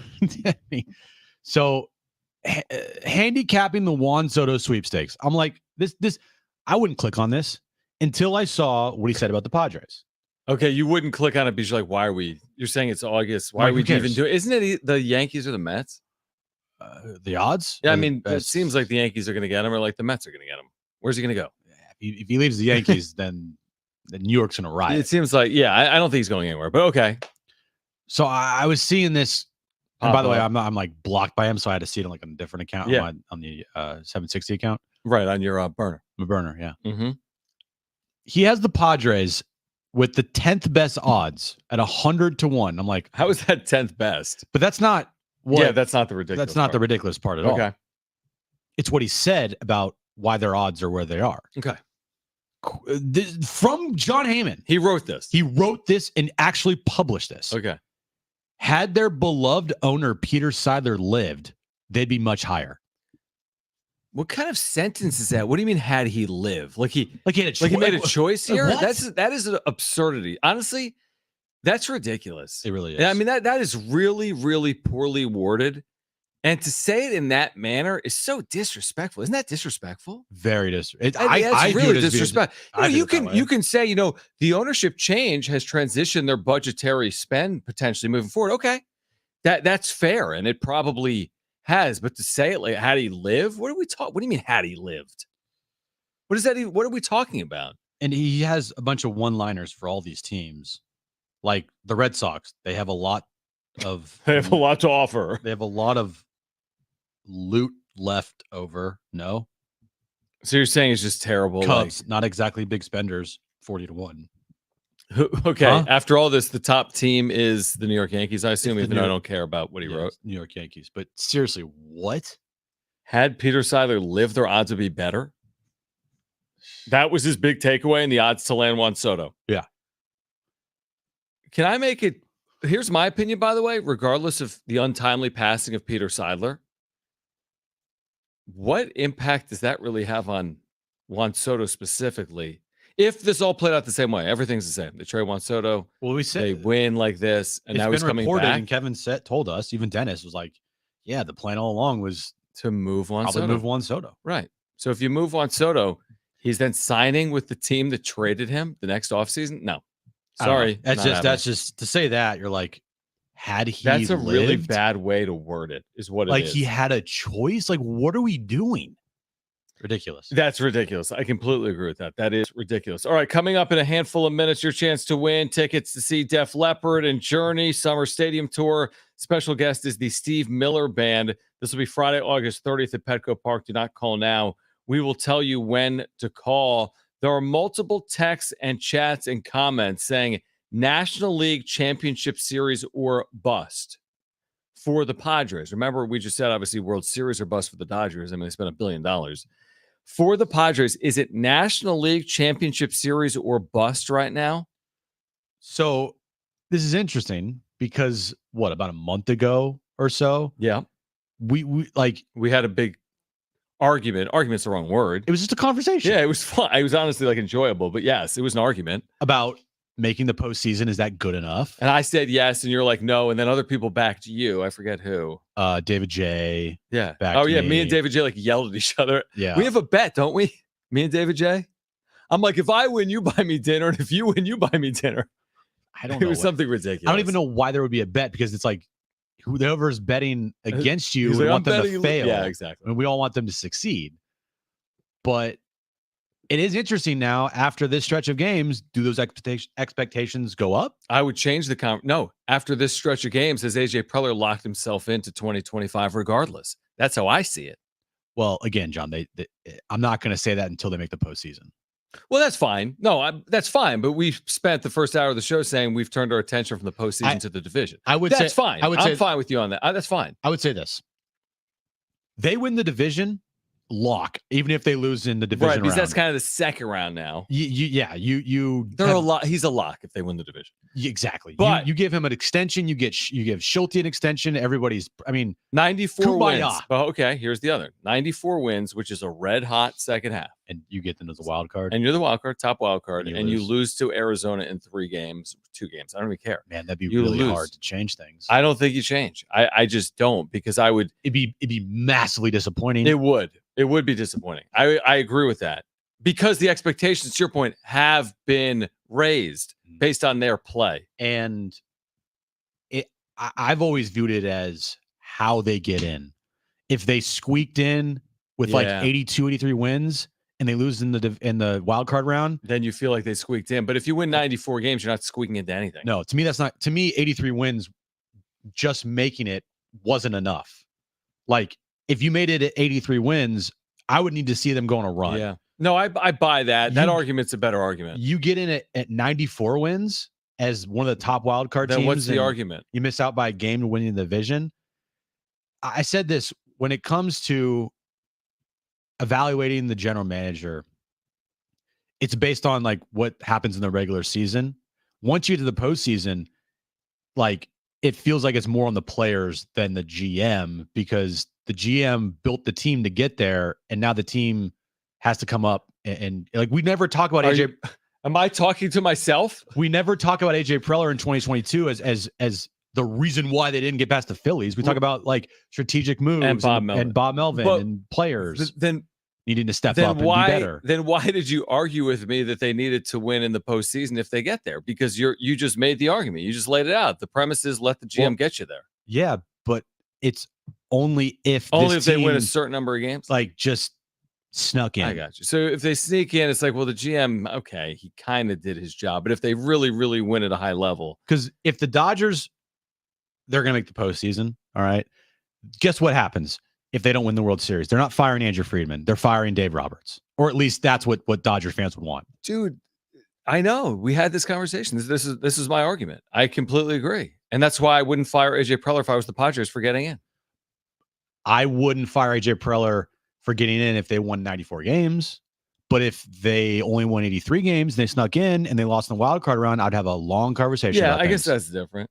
Off the text line, 70470, started with team 858, World Series win or bust. If Jim's bald spot isn't blocking everyone's view at the World Series parade, this season's a failure. 760 says Padres need to finish with a winning record or bust. No, that's not good enough. It's not winning record or bust. No. That's not good enough. Not even close. 760 playoffs are bust for Padres. Great season so far, but you can't blow things up if they actually overachieve. I just don't want it to be if they win 94 games, which would be an amazing accomplishment for this team, and then say they lose in the wild card round. We're just sitting here like, oh, it was a fun season. Yeah, but I agree with that. Like, we're going to say it was No. disappointing, but you could never put it on Preller, because I'd be like, oh my gosh, Cease did this and Profar did this and Manny did that. Well, yeah, that's so once they're in, but that's always my argument on being in.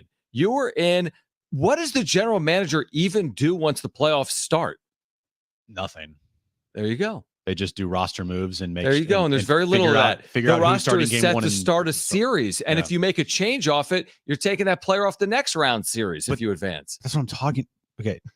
No, you're making my argument. But you're saying if they win 94 games. But what's the threshold is my point. Because, yeah, 83, okay. But what if it's 86? What if it's 87? I think it has to do with what's going on around them.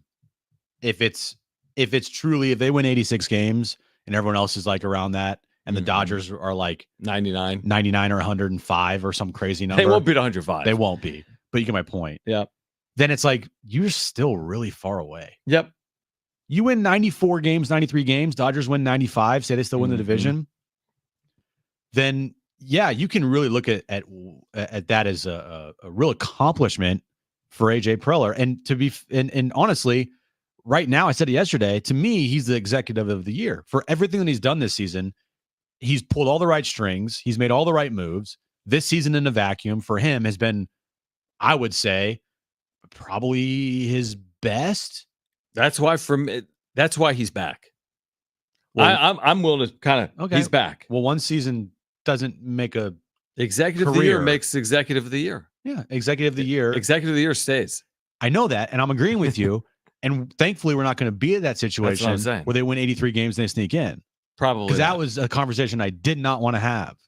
I want them to win 94 games, and I want them to bulldoze their way in the postseason, and I want them to have a long postseason run. Well, great. And we all want them to win the World Series, but we've been doing this for 60 years, and it hasn't happened. So let's see what happens. But yes, I think they're winning more than 83 games this year. All right, who wants Def Leppard tickets? Call right now. Def Leppard and Journey, along with the Steve Miller Band, Friday, August 30th at Petco Park. Now, the first two callers will be contestants for trivia. So you need to call right now if you want Def Leppard, Journey, and Steve Miller Band tickets Friday, August 30th. Call 877-767-4760. First two callers will be contestants. Great giveaway. 877-767-4760. Call right now. Def Leppard tickets, Trainwreck Radio. That's next.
All right, great giveaways for you coming up, including Def Leppard tickets momentarily during Trainwreck Radio next hour. We have tickets to see Slightly Stupid and Lainey Wilson, although not together.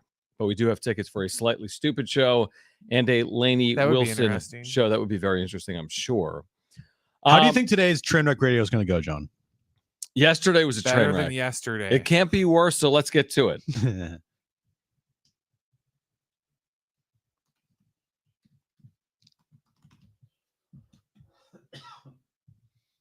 All right, 3 questions, 2 contestants, 1 lifeline. Today's 2 contestants, we have Joe and we have Austin. Joe, you called in first, so you have your choice of John or Jim. Who do you want to go with? Jim.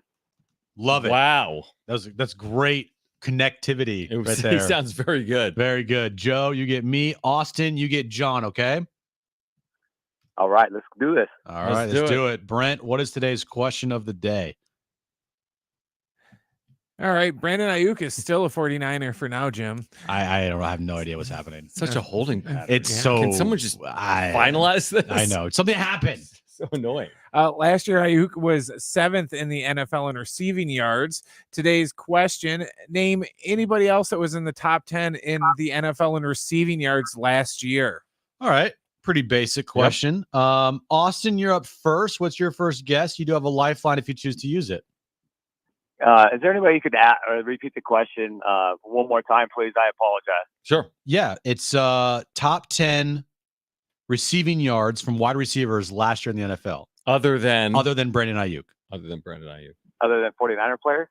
Other than that Niner. No, other than that specific Brandon guy. Ayuk. Yeah. Oh, all right. I'll use a lifeline. I don't know. All right, lifeline off the top 10 receiver, CeeDee Lamb, who's holding out right now. CeeDee Lamb with the Dallas Cowboys. Do you take that? Yeah, for sure. Boom. All right. Joe, you're up next. What's your first guess? You have a lifeline if you want to use it. I'm going to have to take a lifeline. Ooh, wow. All right. Tyreek Hill, do you take it? I'll take it. All right. I think he led the league in receiving yards. We are like NFL experts. Yeah. Austin, back to you. You don't have a lifeline, so it's up to you. Name a receiver in the top 10 receiving yards last year in the NFL other than the names that we just heard. What do you got? All right. I'm going to let's see. I'm going to go with Justin Jefferson. I know he's hurt, though, so I'm not too sure if he was not a bad guess. Justin Jefferson is on the list. No. But good guess. It's a fair guess. Yeah. Joe, back to you. What's your second guess? You don't have a lifeline, so it's all to you. What about AJ Brown? AJ Brown, good guess. Good guess on the list. All right. Austin, you're going to need this to stay in the game. Final guess here, and it's all up to you to not have a lifeline.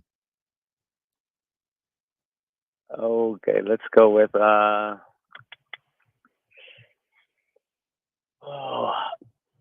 drawing a blank right now, guys. I have nothing. Nothing? You don't have any wide receiver? Nothing. Is Jerry Rice on the list? Stop it. Okay, that'll do it. Ball game over. Ball game over. Joe, you're the winner. Not even a guess. Not even a guess. No Jamar Chase just randomly. No. Name another receiver. There's others out there. You said CeeDee Lamb, right? I did. Tyreek Hill, CeeDee Lamb. Jamar Chase was not on the list. Okay. Jamar Chase was also hurt last year as well. Yeah. What about Amon-Ra? Amon-Ra St. Brown on the list. Yep. You also have Puka Nacua on the list. Yep. You guys have, like that.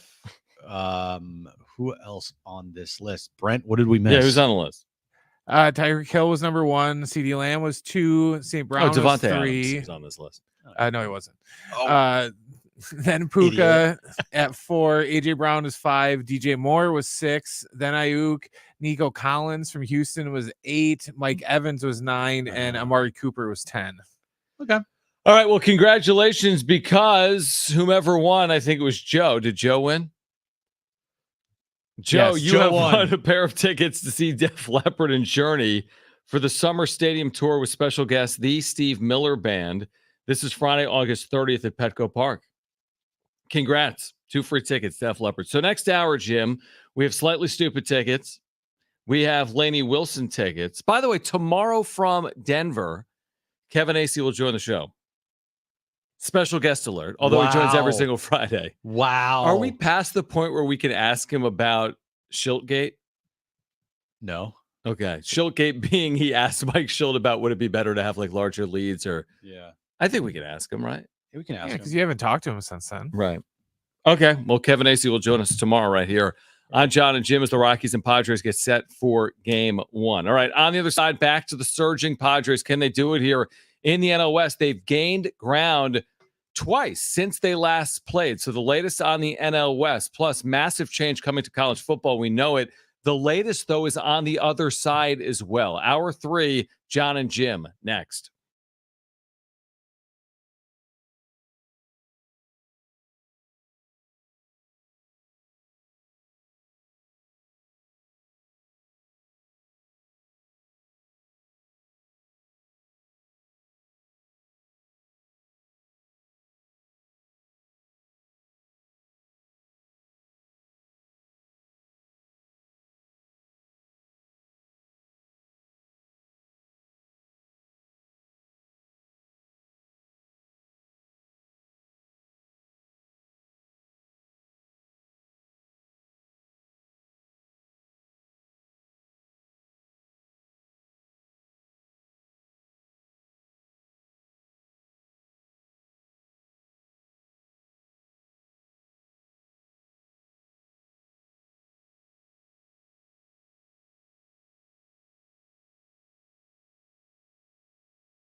This update's brought to you by AutoZone. Good news for the Padres on their off day. The Dodgers lost to the Brewers, meaning the Padres are just 2 games back of the Dodgers in the National League West. They have an off day today. Like I said, they return tomorrow to take on the Rockies for a 3-game series in Colorado. A stretch of 18 consecutive games without an off day for the Padres. Starting stronger starts at AutoZone, where they've got battery solutions in the form of free battery testing, free battery charging, and replacement batteries that fit your needs. That's what makes them America's #1 battery destination. Get in the zone, AutoZone.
San Diego and Southern California, what's going on? This is hour 3 of Jon and Jim with you until 6 p.m. Getting you ready for Padres Rockies tomorrow night, kicking off a series in Denver. We have tickets to give away. Slightly Stupid. We'll do it between now and 5:14. So stay right here within the next 12 minutes. We're giving away tickets to see Slightly Stupid at the North Island Credit Union Amphitheater August 24th. Later this hour, a chance to win tickets to see Lainey Wilson. But again, Slightly Stupid tickets, we'll give them away within the next 10 minutes or so. You've had it all day long in the updates. Since the Padres last played, which was a win yesterday afternoon, the Dodgers haven't lost once. They've lost twice. They lost last night, blew a lead, 4-0 lead in that game. They lose 5-4. Blew a lead today. And then I was about to say, and they blew another lead here today. So they've technically gained 1 game since playing, a half game last night, a half game here today. And they're as close as they've been since we were like 2 days into this season, really. This is the closest they've been at this point in the season. Oh, at this point, yeah. Since 2010. Yep. To the division lead. I almost want to take credit because remember yesterday when I said, hey, you can't count on the Brewers for jack. Every time they Brewers for something, they let you down. And ever since I said that, not anymore. They won both games. I said they were like a fake good team, and maybe they're actually a good team. Right. taking the last 2 games from the Dodgers here. You'll take it. I mean, again, we've talked about division. Shoot, we've even talked about the 1 seed. I mean, the division is there for the taking. That's the overall point here. Like it felt almost like you shouldn't talk about it until you should. And I've spent the better part of the last week talking about it. We had Derek Togerson on a week ago, maybe a week and a half ago. And he's like, the division's over. The Dodgers are going to win it. And I was like, not so fast, man. How can you say that with 40 something games to play? How can you definitively say that the Dodgers are going to win this division the way the Padres and Diamondbacks are playing? They weren't like 15 games up. Yeah. At one point, they were 10 up in the division. Padres have made up 8 games on the Dodgers this year. It only took the best stretch in franchise history That's to do true. that. That's true. But sometimes you need to have those stretches. Mm-hmm. I mean, I'm not saying that those just always happen, but it's about damn time that the Padres had a stretch like this, because we've been asking for something along this for the last however many years. Mm-hmm. And it's just been, we've been waiting for something, and nothing's really happened as in the regular season. Right. Well, they've had a stretch where they win, 19 of 22. And they finally have done it, and they put themselves in a really good position to go after the division. And for me, my sights are set on the division. They're on the Dodgers. They're on what the Diamondbacks are doing. The wild card race, to me, I'm not going to say it's over as far as I think the Padres are getting in as a wild card, but I'm not as concerned about what the Giants are doing or the Mets or the Braves right now at all. Like, to me, I am shifting my focus to the division. Yes, and I agree, because I look at the standings and I see the Padres have a 6.5 game wild card lead in terms of being outside looking in. They're 6.5 games up. They got some tiebreakers too. It's like, if they can't hold that, we got real concerns. Yeah. And now it's not to say that it can't be blown. No, it's been blown before. It's happened before, and it's happened later than this in baseball history. But they've got margin, they have cushion, and they don't have baseball's hardest schedule. I remember in 2021, I think specifically, we're like, oh my gosh, they got to go to LA, they got to go to San Francisco, they got to go to St. Louis. Then those teams come here. It was daunting. And then I look at it now, and I'm like, it's not the easiest thing, but it's certainly not the hardest thing either, with the White Sox, the Tigers in there, the Giants are in there as well. So, and you just read off the Dodgers schedule within the last hour or two. The Dodgers schedule coming up is more challenging than the Padres one. And the thing about 2021, it just felt, even though they had a really good record at this time of the season, something was off with the injuries and the trade deadline and the flukiness and this guy goes down and you're like, what's happening right now? Right. That's the complete opposite this year. Everything recently has gone their way. The trade deadline, albeit they didn't land a top end starting pitcher, they still got probably the best reliever that was on the market in Tanner Scott. They also picked up Hoeing, who, I mean, jerseys in the cart. Guy's been unbelievable for this team since he's come here. Adam has been great for this team. They've bolstered their starting rotation with Martin Perez we didn't even realize Martin Perez was going to do this for them in 3 starts. He's been fantastic. The trades that they made early in the year with Cease and Arise, picking up David Peralta and Donovan Solano, signing Jurickson Profar to a 1-year deal, starting Jackson Merrill in center field with having 0 experience. I mean, it's just like every move they have made, it's gone their way, it seems like. Not to 100% success rate, but like majority of the big time moves have all worked out for this team. And I just think, like, doesn't it feel like that, considering everything they've done, it just feels like they're going to continue to do this over the last 40 days, not play at 19-3, but stay awesome in it. It's like you've done the work through 3/4 of your season to get here, and now you're going to fall off? No, that doesn't make much sense to me. What I see is a team that with each passing like week or a month believes even more than they did previously. And that's really played out over like the last 2 months. And I said it earlier today. Kevin Acee had it a week ago. The Padres have the best record in baseball since April 30th. If you took the first month off the season, they have the best record in baseball. So that's a long sample. We're into August. Not like, it's been a good 19-3 stretch. Yes, but it's been a good stretch since April 30th. So we're 3/4 of the way in. They believe. I don't think they fall off. I'm not saying I'm guaranteeing a division win.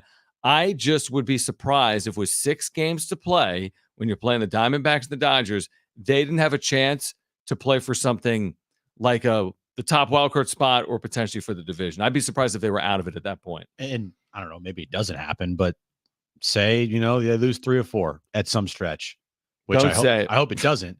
But what they do have, if that were to happen, they got the confidence to be like, look, we're fine. We're fine because we've had bad stretches this year, really bad stretches, losing like 6 of 7. How many 5-game losing streaks did they have this year? 4. So if that were to happen, they have the confidence to be like, we're good. Yep. Because they've already overcome worse scenarios and worse moments in their season than losing 3 or 4, which is like their battle test is what I'm trying to say. They're definitely, they got some callus on their hands here that it doesn't, hurt them if they lose 3 or 4, because in their mind, they know that they've every single time they've had a bad stretch, they followed up with a good one. And I just maybe I'm too trusting, but I'm trusting of the offense to pick up the pitching, and the pitching's capable of being very good. And I'm talking about like Cease, King, Waldron, Musgrove, the newcomer Perez. Like, again, it's like, if the pitching's not perfect, look at the last week on the road. They're winning every game 9-8. If the pitching is good, they're going to win. They're going to find ways to win. So I'm fully trusting of this team. And I don't see how you can be anything but that right now. Like, I'm not questioning anything. Is that naive? Maybe it's naive.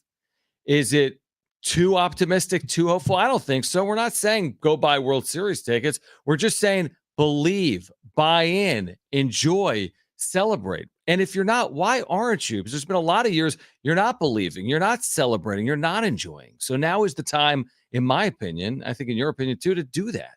I said if they were 10, they had to be 10 games over on September 1st for me to like fully trust them. that scenario out of the water because now it's like, how could you not? I mean, in 1922, best stretch in franchise history. You trust them. You feel very confident about this team. Whatever happens, they're ready for. They are prepared for every situation. They've gone through kind of it all this year, right? Injuries, losing streaks, uh, controversy, like ownership from the offseason, first-year manager. They've gone through everything you want to see a team go through, and they're coming out on the other side better for it. Because the years the Dodgers have made the postseason, winning 110 games, 111 games, whatever the case, whatever it is, right? Crazy numbers. They didn't really face much adversity in the season, and it bit them in the ass in the postseason. Yeah. This year, this team, the Padres, they have faced damn near every scenario you could think of, and they have come out better for it on the other side. So you look at the last stretch of games here, month and a half. I'm trying to think of like, what haven't they faced? Because they've pretty much seen it all.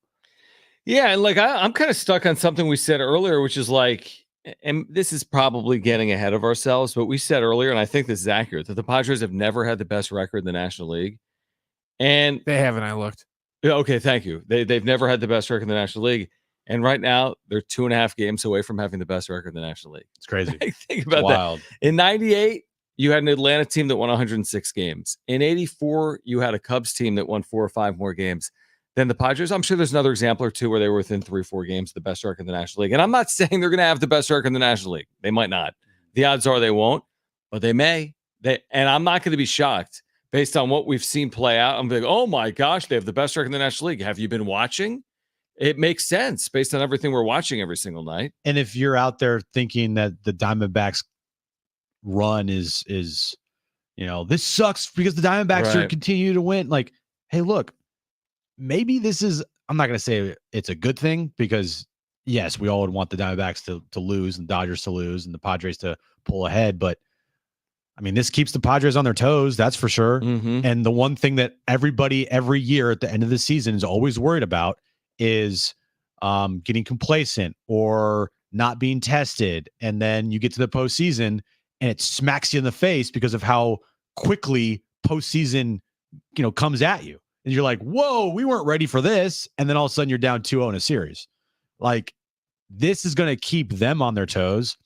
Unfortunately, it'll probably keep the Diamondbacks on their toes, and it's going to keep the Dodgers on their toes. True. Can they prevail?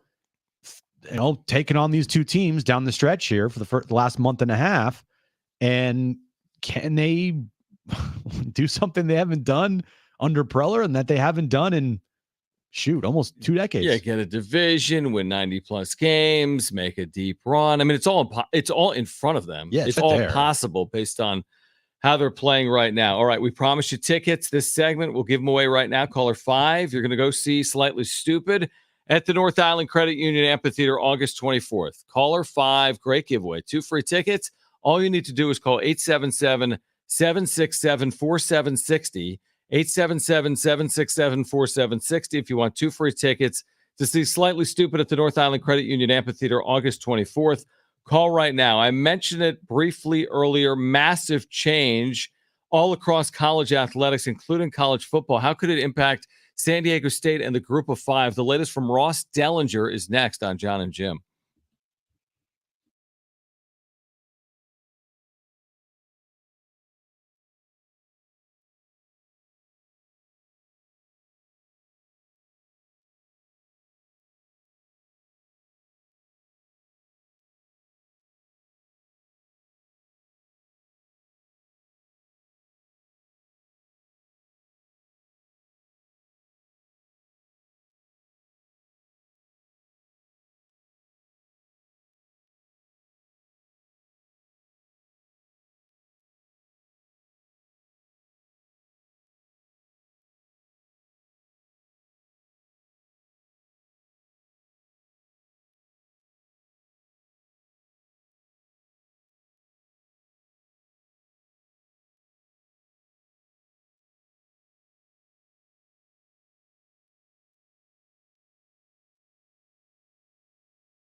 I was surprised earlier today. That doesn't happen often, Jim. But I was surprised because I saw a tweet from Ross Dellinger, who I followed. Um, anyway, he wrote this, and he wrote that What? he wrote about the future of the Group of Five in the playoffs. Because here's why he's writing about it. Currently, only in 2024 and 2025 is the expanded college football playoff guaranteeing access for the Group of Five champion. Think about that. We spent like 100 years talking about the playoff, and then they went to 4 teams. And it never included the Group of Five, right? So it was going to be hard to get in. Eventually, Cincinnati got it. Now they expanded to 12, and the Group of Five's in, right? Yay! Access! Group of Five is fine.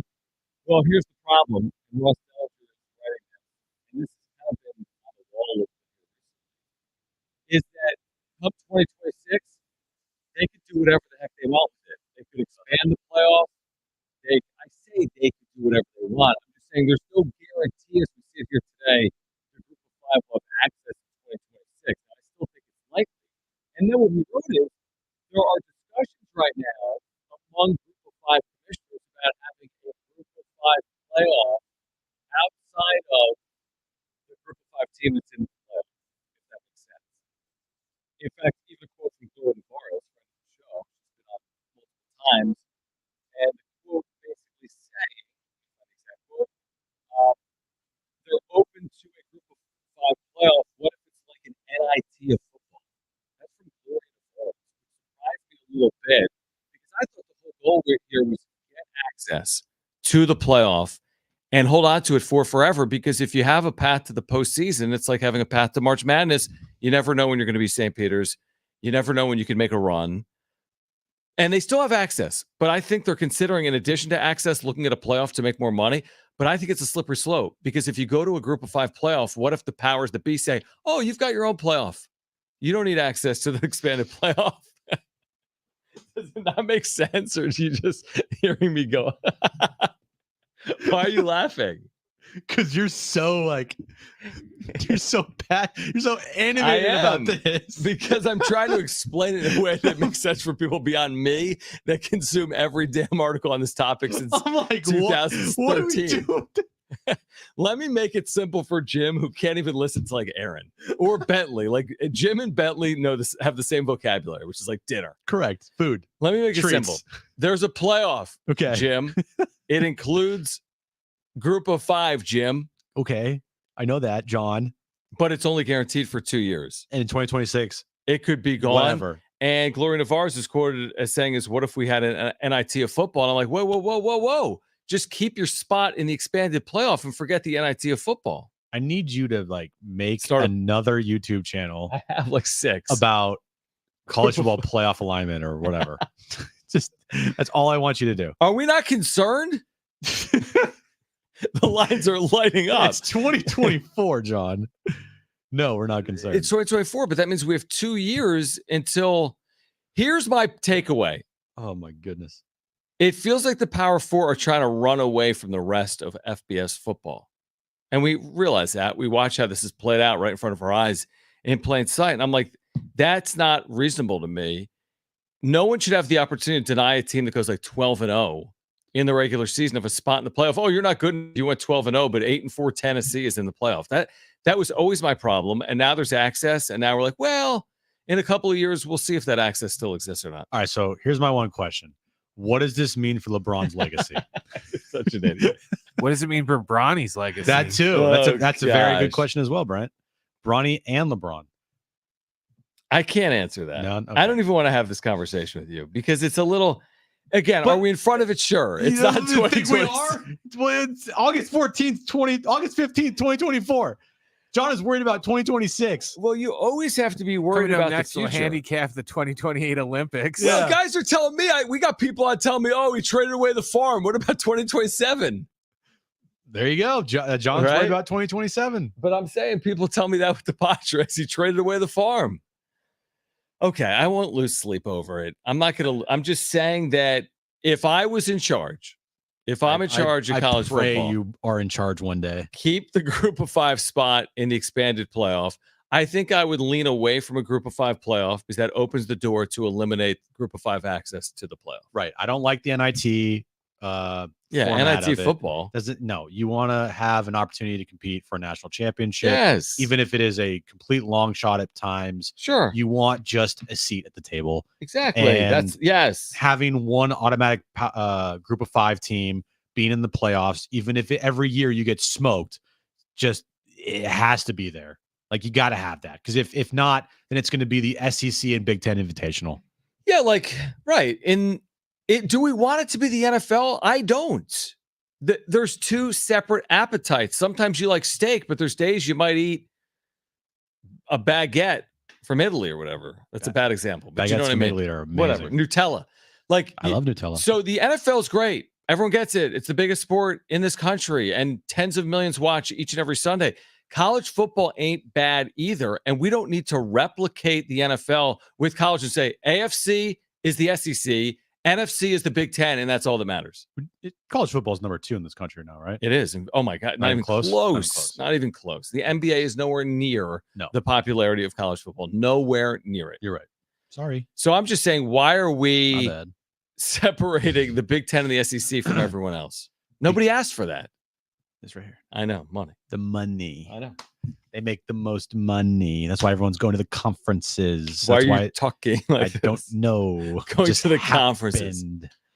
Anyway, I could spend 6 hours on it. Join me afterwards. You really could. Join me. Live honestly, I might coverage of John in conference alignment. 35 minutes. Yeah. Whatever else it is. Here's the thing. Maybe Dan Patrick can rest his vocal cords tomorrow, and I'll just be on at 6 a.m. talking about it. Hey, yeah. From 6 to 9 a.m. There we go.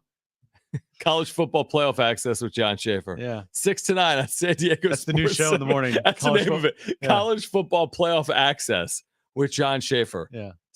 We might go 6 to 10. Oh, Dave wants to weigh in on this. We'll do it on the other side. Plus, we have Lainey Wilson tickets to give away and Jim's back page. It's John and Jim.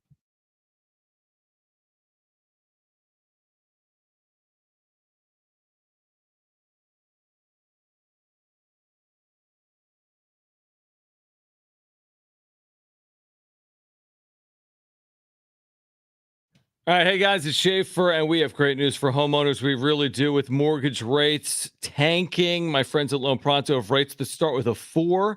This is the best rate in years. Listen, if your current rate is over 6%, dump it, lower your house payment. Loan Pronto has locked in folks recently at 4.99% APR. Whether you got your loan last week or last month, maybe it was a year ago, it's time to call Loan Pronto, even if you're in the process with another lender. Just stop now and call Loan Pronto. You can ask about their zero-cost rate reduction home loan. You can lock in a lower rate with no closing costs in a matter of days with almost no paperwork and usually no appraisal. And if you act now, you can even skip your next 2, not 1, but 2 house payments. Call now. Loan Pronto can give you a rate quote in minutes with no hard credit pull and no upfront fees like those other guys. Call 619-207-4336 or visit loanpronto.com. 619-207-4336. Equal housing lender. NMLS 1661781. On approved credit. NMLSconsumeraccess.org.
This update is brought to you by AutoZone. Padres, they have an off day today. They start a stretch of 18 consecutive games without an off day.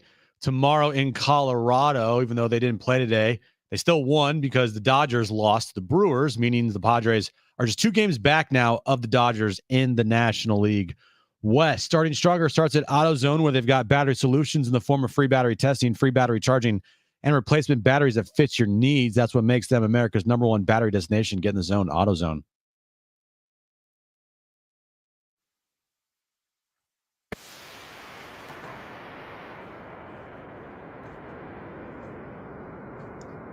All right, 877-767-4760. I had my very hot take on the expanded playoff with 5 and 8. No, not really. Basically, so 877. A lot to digest. Let's see if Dave wants to discuss that. 877-767-4760. Okay, I can barely hear you, but I'll try to get through this. Yeah, that's great, John. Interesting radio, but what at the end of the day, it's like Jim said, it's the same old teams that have been set up for success by the media. You can see it on the advertising at this point. I want to move over to the metrics that I look at, the context, is look what they lost during the offseason and look what the budget that was cut. And then look how he had to maneuver through all of that and bring the players in that he did. Nothing short of amazing at this point. So short of a calamity at the end, I would suspect that AJ Preller would be back. Well, I agree with you. Thank you. I mean, yeah, short of a calamity, a collapse, a disaster. I think we all kind of agree. And I've been very critical of him, very critical. But the one thing is certain that AJ Preller is entertaining. Oh, that's for sure. There is no doubt that what we do every day, AJ Preller is great for business. Mm-hmm. The one thing that just was lacking was the most important thing, which was winning. But everything else, it's the most entertaining, I think, team to cover in all of baseball. Like, it has been routinely. I don't think there is a team that you could say is more entertaining than the Padres over the last 5 seasons, right? Like, no, as far as in terms of covering them. Absolutely. They're right there. I mean, there's been so many highs and lows. There's been so many big trades. There's been so many And big Lucy's moments. not entertaining. What I mean is just there's so much Juan happening. Soto trades and Dylan Cease trades and even Tatis. I mean, there's been a lot. Let me read this text, by the way, because I think we're both going to disagree with it. 70470 started with team 858 says, as a Dodger fan, you learn that you have to peak at the right time and not too early. Dodgers only peaked once at the right time and won the World Series that year. By the way, I'm not certain about that. They've had a lot of 110 win teams. Other than that, other teams peaked at the right time, including the Padres one year when they went to the NLCS. They didn't peak. The Padres didn't peak heading into the postseason. There were 500 teams for the last, I think, 100 games of the season. And he says Padres are balling right now, but it's a lot to assume there isn't a correction coming. That's fair. Nobody's saying they're going 19-3, that winning percentage from here on out, or we're not. But we said yesterday, no such thing as too soon. Without this, they're not in this position. Yeah. And when you get to the postseason, everything changes. And I think this team is built, truthfully, for the postseason. Yeah, with the bullpen they have and the rotation they have. If Joe is going to be healthy, oh my God, Joe, Dylan Cease, Michael King is your 1, 2, 3. You don't. And by the way, the problem in 2024 or 2022, they didn't have a 4th starter. They had to throw out Mania and Clevenger, and that was a disaster. This team, if they had the 4th starter, I think everyone feels pretty confident with Matt Waldron, if I'm not mistaken, right? So the 4th right now, assuming Musgrove, you're saying, is healthy? I'm saying if Musgrove is healthy, he pitches like we know he can pitch. Right. And Bit of an if. It's an if, but they're not starting Waldron over Musgrove as Musgrove is healthy. He's pitching well. But the if is Musgrove going to be healthy and effective I'm from here on out? For my argument, I'm saying yes, he is. Okay, he is. He is. You have a pretty damn good 4th starter in Matt Waldron, and you have a bullpen that you can lean on. You can definitely lean on where you couldn't in the past, in 2022 especially. You had really 2 guys that you leaned on heavily, And other than that, it was like, how can we get to Suarez and Hader? Mm-hmm. But here you got multiple arms coming out of the bullpen. They're all nasty. Yeah, like it's a good point. I mean, yeah, it flies in the face of MLB's 6-inning starting pitcher rule that we talked about. But you have a lead in the postseason after 4 innings. I kid you not, and you would at least feel decent about your chances to finish that off, potentially with 5 relievers. Yeah, you get through the 6th with the lead, you feel 6th. Forget about it. There's not a lot of. You get through 5. Yeah, 5. You get through 5, and you're like, you got the Estradas and the Adams and the Scotts and the Suarez. You know, Suarez can give you multiple innings. You know, Tanner Scott could probably give you multiple innings. You know, Jason Adam and Hoeing, Adrian Morahone, and Jeremiah Estrada. Man, I'm very curious, you know, if and when they make the postseason, just how it's going to look, because they have the pieces in place to really shorten these games. And if you can do that in the postseason, oh man, it's a luxury. Yeah, no, 100%. We said it. Now they're built for the postseason. Now go get there. And what they've done since the trade deadline and All-Star break is put themselves in a position to get there. All right, in 5 minutes, we're giving away Lainey Wilson tickets. This is at the North Island Credit Union Amphitheater on August 23rd. 2 free tickets to see Lainey Wilson at the North Island Credit Union Amphitheater again on August 23rd. That's coming up in about 5 minutes. By the way, if you missed anything today, our conversations with San Diego State receiver Jerry McClure out of Mater Dei or San Diego FC sporting director Tyler Heaps, they're available for you always at iHeartRadio on the app. Also at sportssd.com. Available for you at sportssd.com. All right, we both saw this story. It's kind of back page-ish, but we can touch on it for a moment longer than that. John Madden, who, of course, famously coached at San Diego State as he began his legendary coaching and broadcasting career. There's going to be a biopic on his life. And who will play John Madden? Nicolas Cage will play John Madden in a biopic coming out per numerous outlets here today. Your thoughts on Nicolas Cage as John Madden? I don't know if that'd be my first choice, but again, I don't know who I would even pick as my first choice for John Madden. Aren't biopic stuff because you're going through multiple phases of someone's life? Like here he is as a young man, and here he is as a head coach, and here he is as a broadcaster. Here's the thing about Hollywood, John. Like they could do it with one person. Can they? Seriously? Like Nicolas Cage can play 23-year-old John Madden as like a coach? Sure. Yeah. Nicolas Cage is amazing. They can they can make him as young as they want and as old as they want. They can make him 5? They can't make him 5, John. But they can make him close to 30-year-old. Okay. And they can make him have to do that. Close to a 70-year-old. So are you excited for this?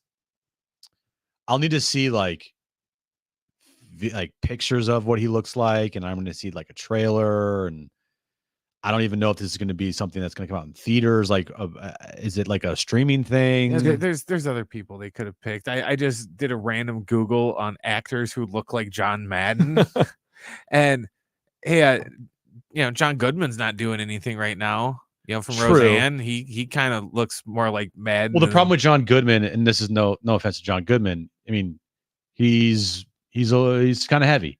So is Madden. But I know that. But you're saying during the but Nicolas days? Cage, if you want to do his younger self, you're going to need to CGI it. Okay. The honestly, the one that looks the most like him, which we can't do because he passed away a long time ago, John Candy.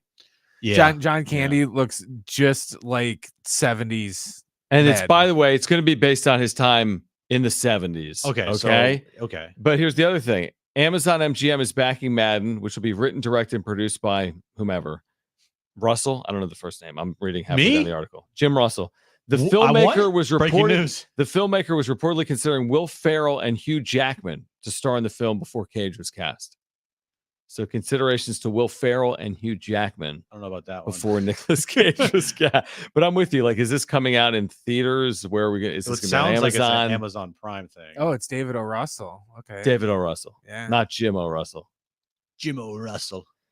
I mean, I think it's a pretty entertaining story. I mean, John Madden's relevancy to the ascent of football in this country is amazing. Like, this guy lived through all of that from, I don't know what his playing days were like, but he coached here at San Diego State. Then all of a sudden he's the youngest coach in the NFL. Then he's broadcasting for 30 plus years.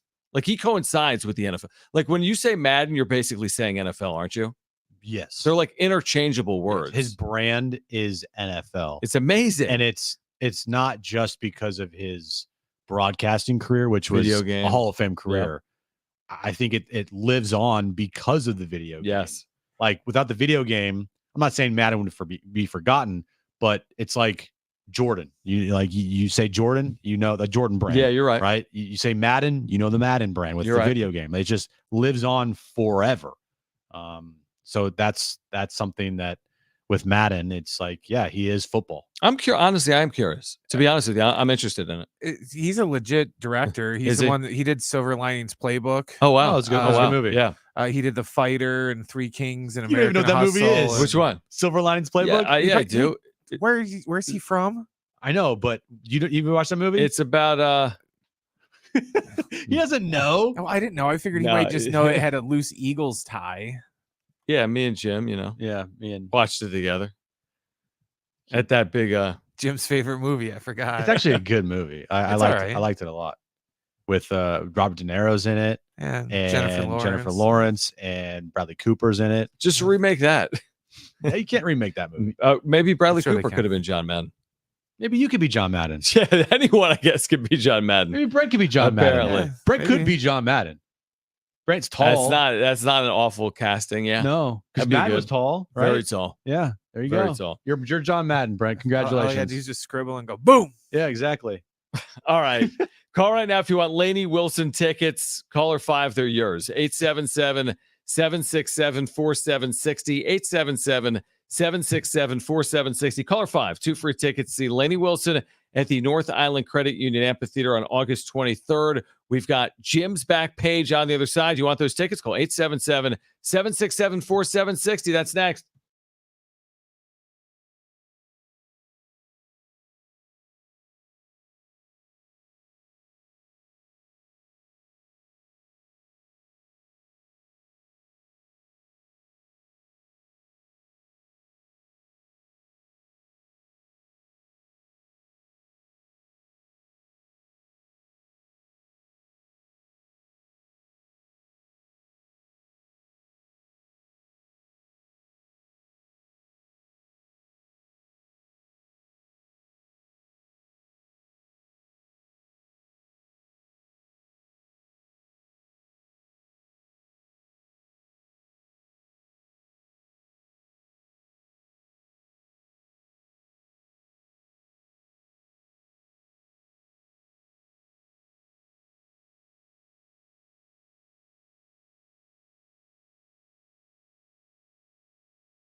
All right, before we get to Jim's backstage, I have a John backstage for you. Like that would be good. How about ESPN today reportedly both Robert Griffin III and Sam Ponder just weeks before the start of the NFL season. They said because of cost-cutting measures, awful announcing saying they're both very outspoken on social media. Both Robert Griffin III and Sam Ponder reportedly out at ESPN. Corporations, man.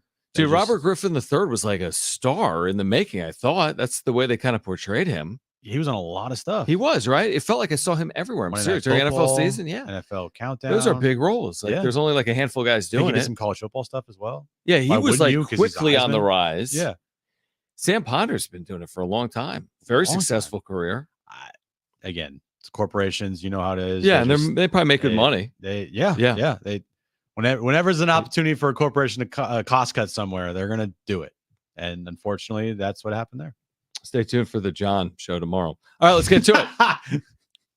Let's get you some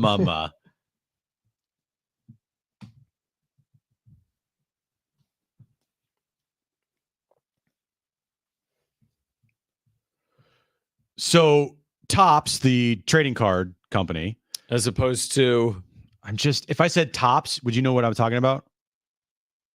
Yeah, I'm not an idiot. Well, maybe someone out there. Jello, oh my God. What's it called? The gelatin company. All right. Yeah, we're not 70 where we're going to think it's that spinning game or whatever. A top? Like a top. Okay. Yeah. Okay. Now I see. Okay. Topps has made a 1-of-1 card from the Olympics. Of the Olympics, like the sports? Basketball. God, don't tell. Oh, okay. Basketball. Okay. Mhm. Thank God. If you told me it was ray gun, I'm just going to get up and go home. Oh, Who? the break dancer. Oh, no. I'm not going to talk about the breakdance. Okay. Topps has made a 1-of-1 Team USA basketball men's card with LeBron, Steph, and KD on it. Cool. All with their signatures. Wow. And it's the only one. It's a 1-of-1. And there's a sweepstakes right now to purchase hours after Team USA's gold medal victory over France. Topps made an announcement that all purchases of Topps Now cards would be entered into a sweepstakes to win a triple autograph card featuring LeBron, Steph, and Kevin Durant. That's amazing. So you can't buy it. You can only win it. $11.99 to enter the sweepstakes. Mm-hmm. Guess how much is generated right now? So it's $11.99 to enter, Mhm. and it's already made them, I don't know, millions. I'm assuming $600,000. Okay. People are already offering whoever wins or gets this card $150,000 in cash to have that card. Okay. That's a pretty unique piece, truthfully. With the autographs and as a 1-of-1, it's worth more than $150,000. Yeah, the possibility of winning the card drove sales to record heights for the base card, which went on sale Saturday evening and closed this week. That's very good marketing. Very good. That's a good promotion. A 1-of-1. Yeah, it's cool. San Diego restaurant ranks among the top spots in the U.S. for French fries. John, do you like some French fries? Yeah, sure. Yelp has compiled a list of the top 25 places in the nation to eat French fries, and a San Diego restaurant, the Balboa, came in at number 13, located on 5th Avenue in Bankers Hill. It's a bar and grill, offers 2 selection of fries, sea salt and pepper, and garlic. They are ranked, according to Yelp, 13th. 13th best fries in America. 13th best fry in America. The Balboa Bar and Grill. The Balboa Bar and Grill, 1863 5th Avenue in Bankers Hill. So if Let's you go. like some French fries, go there and get some of their salt and pepper or garlic fries. I'm looking at them right now. They look very good. I would get the garlic fries personally. By the way, $7. Let's go. I will do that Yeah. in a second. Let's do it. Yeah. All right. Love me some Love fries. to try them. The box of Forrest Gump chocolates that was used in the movie. It still exists? Box of chocolates. But is the chocolate in it? No, John. I was going to say, they probably weren't real chocolates anyways. Right. Sold in an auction for almost $40,000. Why would anybody buy the box? Well, I mean, Well, you love Forrest we know, Gump. Jim, Right. stupid is as stupid does. That is true. But there wasn't even chocolate in it. That's too easy. Yeah, I know. What would you do with it? Put chocolate in did it? Jones like his Swiss Pretend there's chocolate? chocolate in it. Or did you not eat it? No, I did. I gave him 2 pieces last night, actually. He said it was very good. I said it was specials from or they make chocolate. I'm like, does it taste any different? He's like, no. Like, all right. It's the kid. It's I don't know. it's whatever. But he did. Yeah. This is a cool thing that got sold the other day. The Happy Gilmore Bruins jersey that was worn by Adam Sandler in the movie. That also sold for $40,000 in an auction. Oh, that's worth more than 40 if the box of chocolates with no chocolate in it was 40. I know. I would have much rather had an the actual Bruins jersey. Yeah. Yeah. And finally, on the auction items list of the day, this one's actually a really cool item. The Gray's Sports Almanac, John. Back to the Future too. John has no idea. It's a sports almanac. The Sports Almanac from Back to the Future. It's like the main plot point of the movie because it has the future. Yeah. The Gray Sports Almanac. The movie. I've heard this. It said from 1950 to 2000. So in the movie, you knew every single score of every single sporting event from 1950 to 2000. I know every single score from 1950 to 2002. That sold at an auction for $21,420. Don't the Marlins like beat the Cubs or something, or Florida beats Chicago? Yes. Now here's the thing, though. Well, see, the funny thing is, remember the Marlins originally were the Florida Marlins, but Back to the Future referred to them as Miami, which they did end up becoming Miami. Yeah, it's interesting. They're like the Miami Gators or something. Here's the thing. It sold for $21,000 in an auction, but they have like tons and tons of these that were made. Oh. So, but still, $21,000 for not like a rare one of one item. Because give another 20 years for them to like lose a bunch of those and yeah, to go but that's down. what I was gonna say. Are you paying $21,000 if there's a bunch of these? Probably not. If there's one of them, great, amazing. Yeah, if there's one of them, it keeps saying that's incredible. But if there's hundreds or dozens, apparently they made and kept tons of these sports almanacs. Because when you said $21,000, I'm like, that doesn't sound like as much as it would go for. But still, it's a lot for something. It is. You know, like that there's more than one of. There's a lot of them. We'll see if the value holds up though, because that's what happened to DC when DC did the Death of Superman. They overpublished it, so all these people that thought they were going to buy, 2 copies and keep one for like collecting, it was worth nothing because everybody. The story of the Upper Deck 1989 set, the story of the Ken Griffey rookie card that at one point was worth $500+ and now is worth very little because the thing was nobody even knows how many sets were printed of Upper Deck.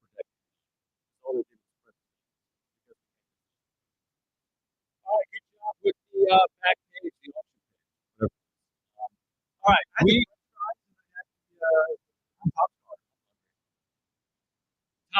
trading. We're back tomorrow. Kevin Acey is on the show from Denver with Padres.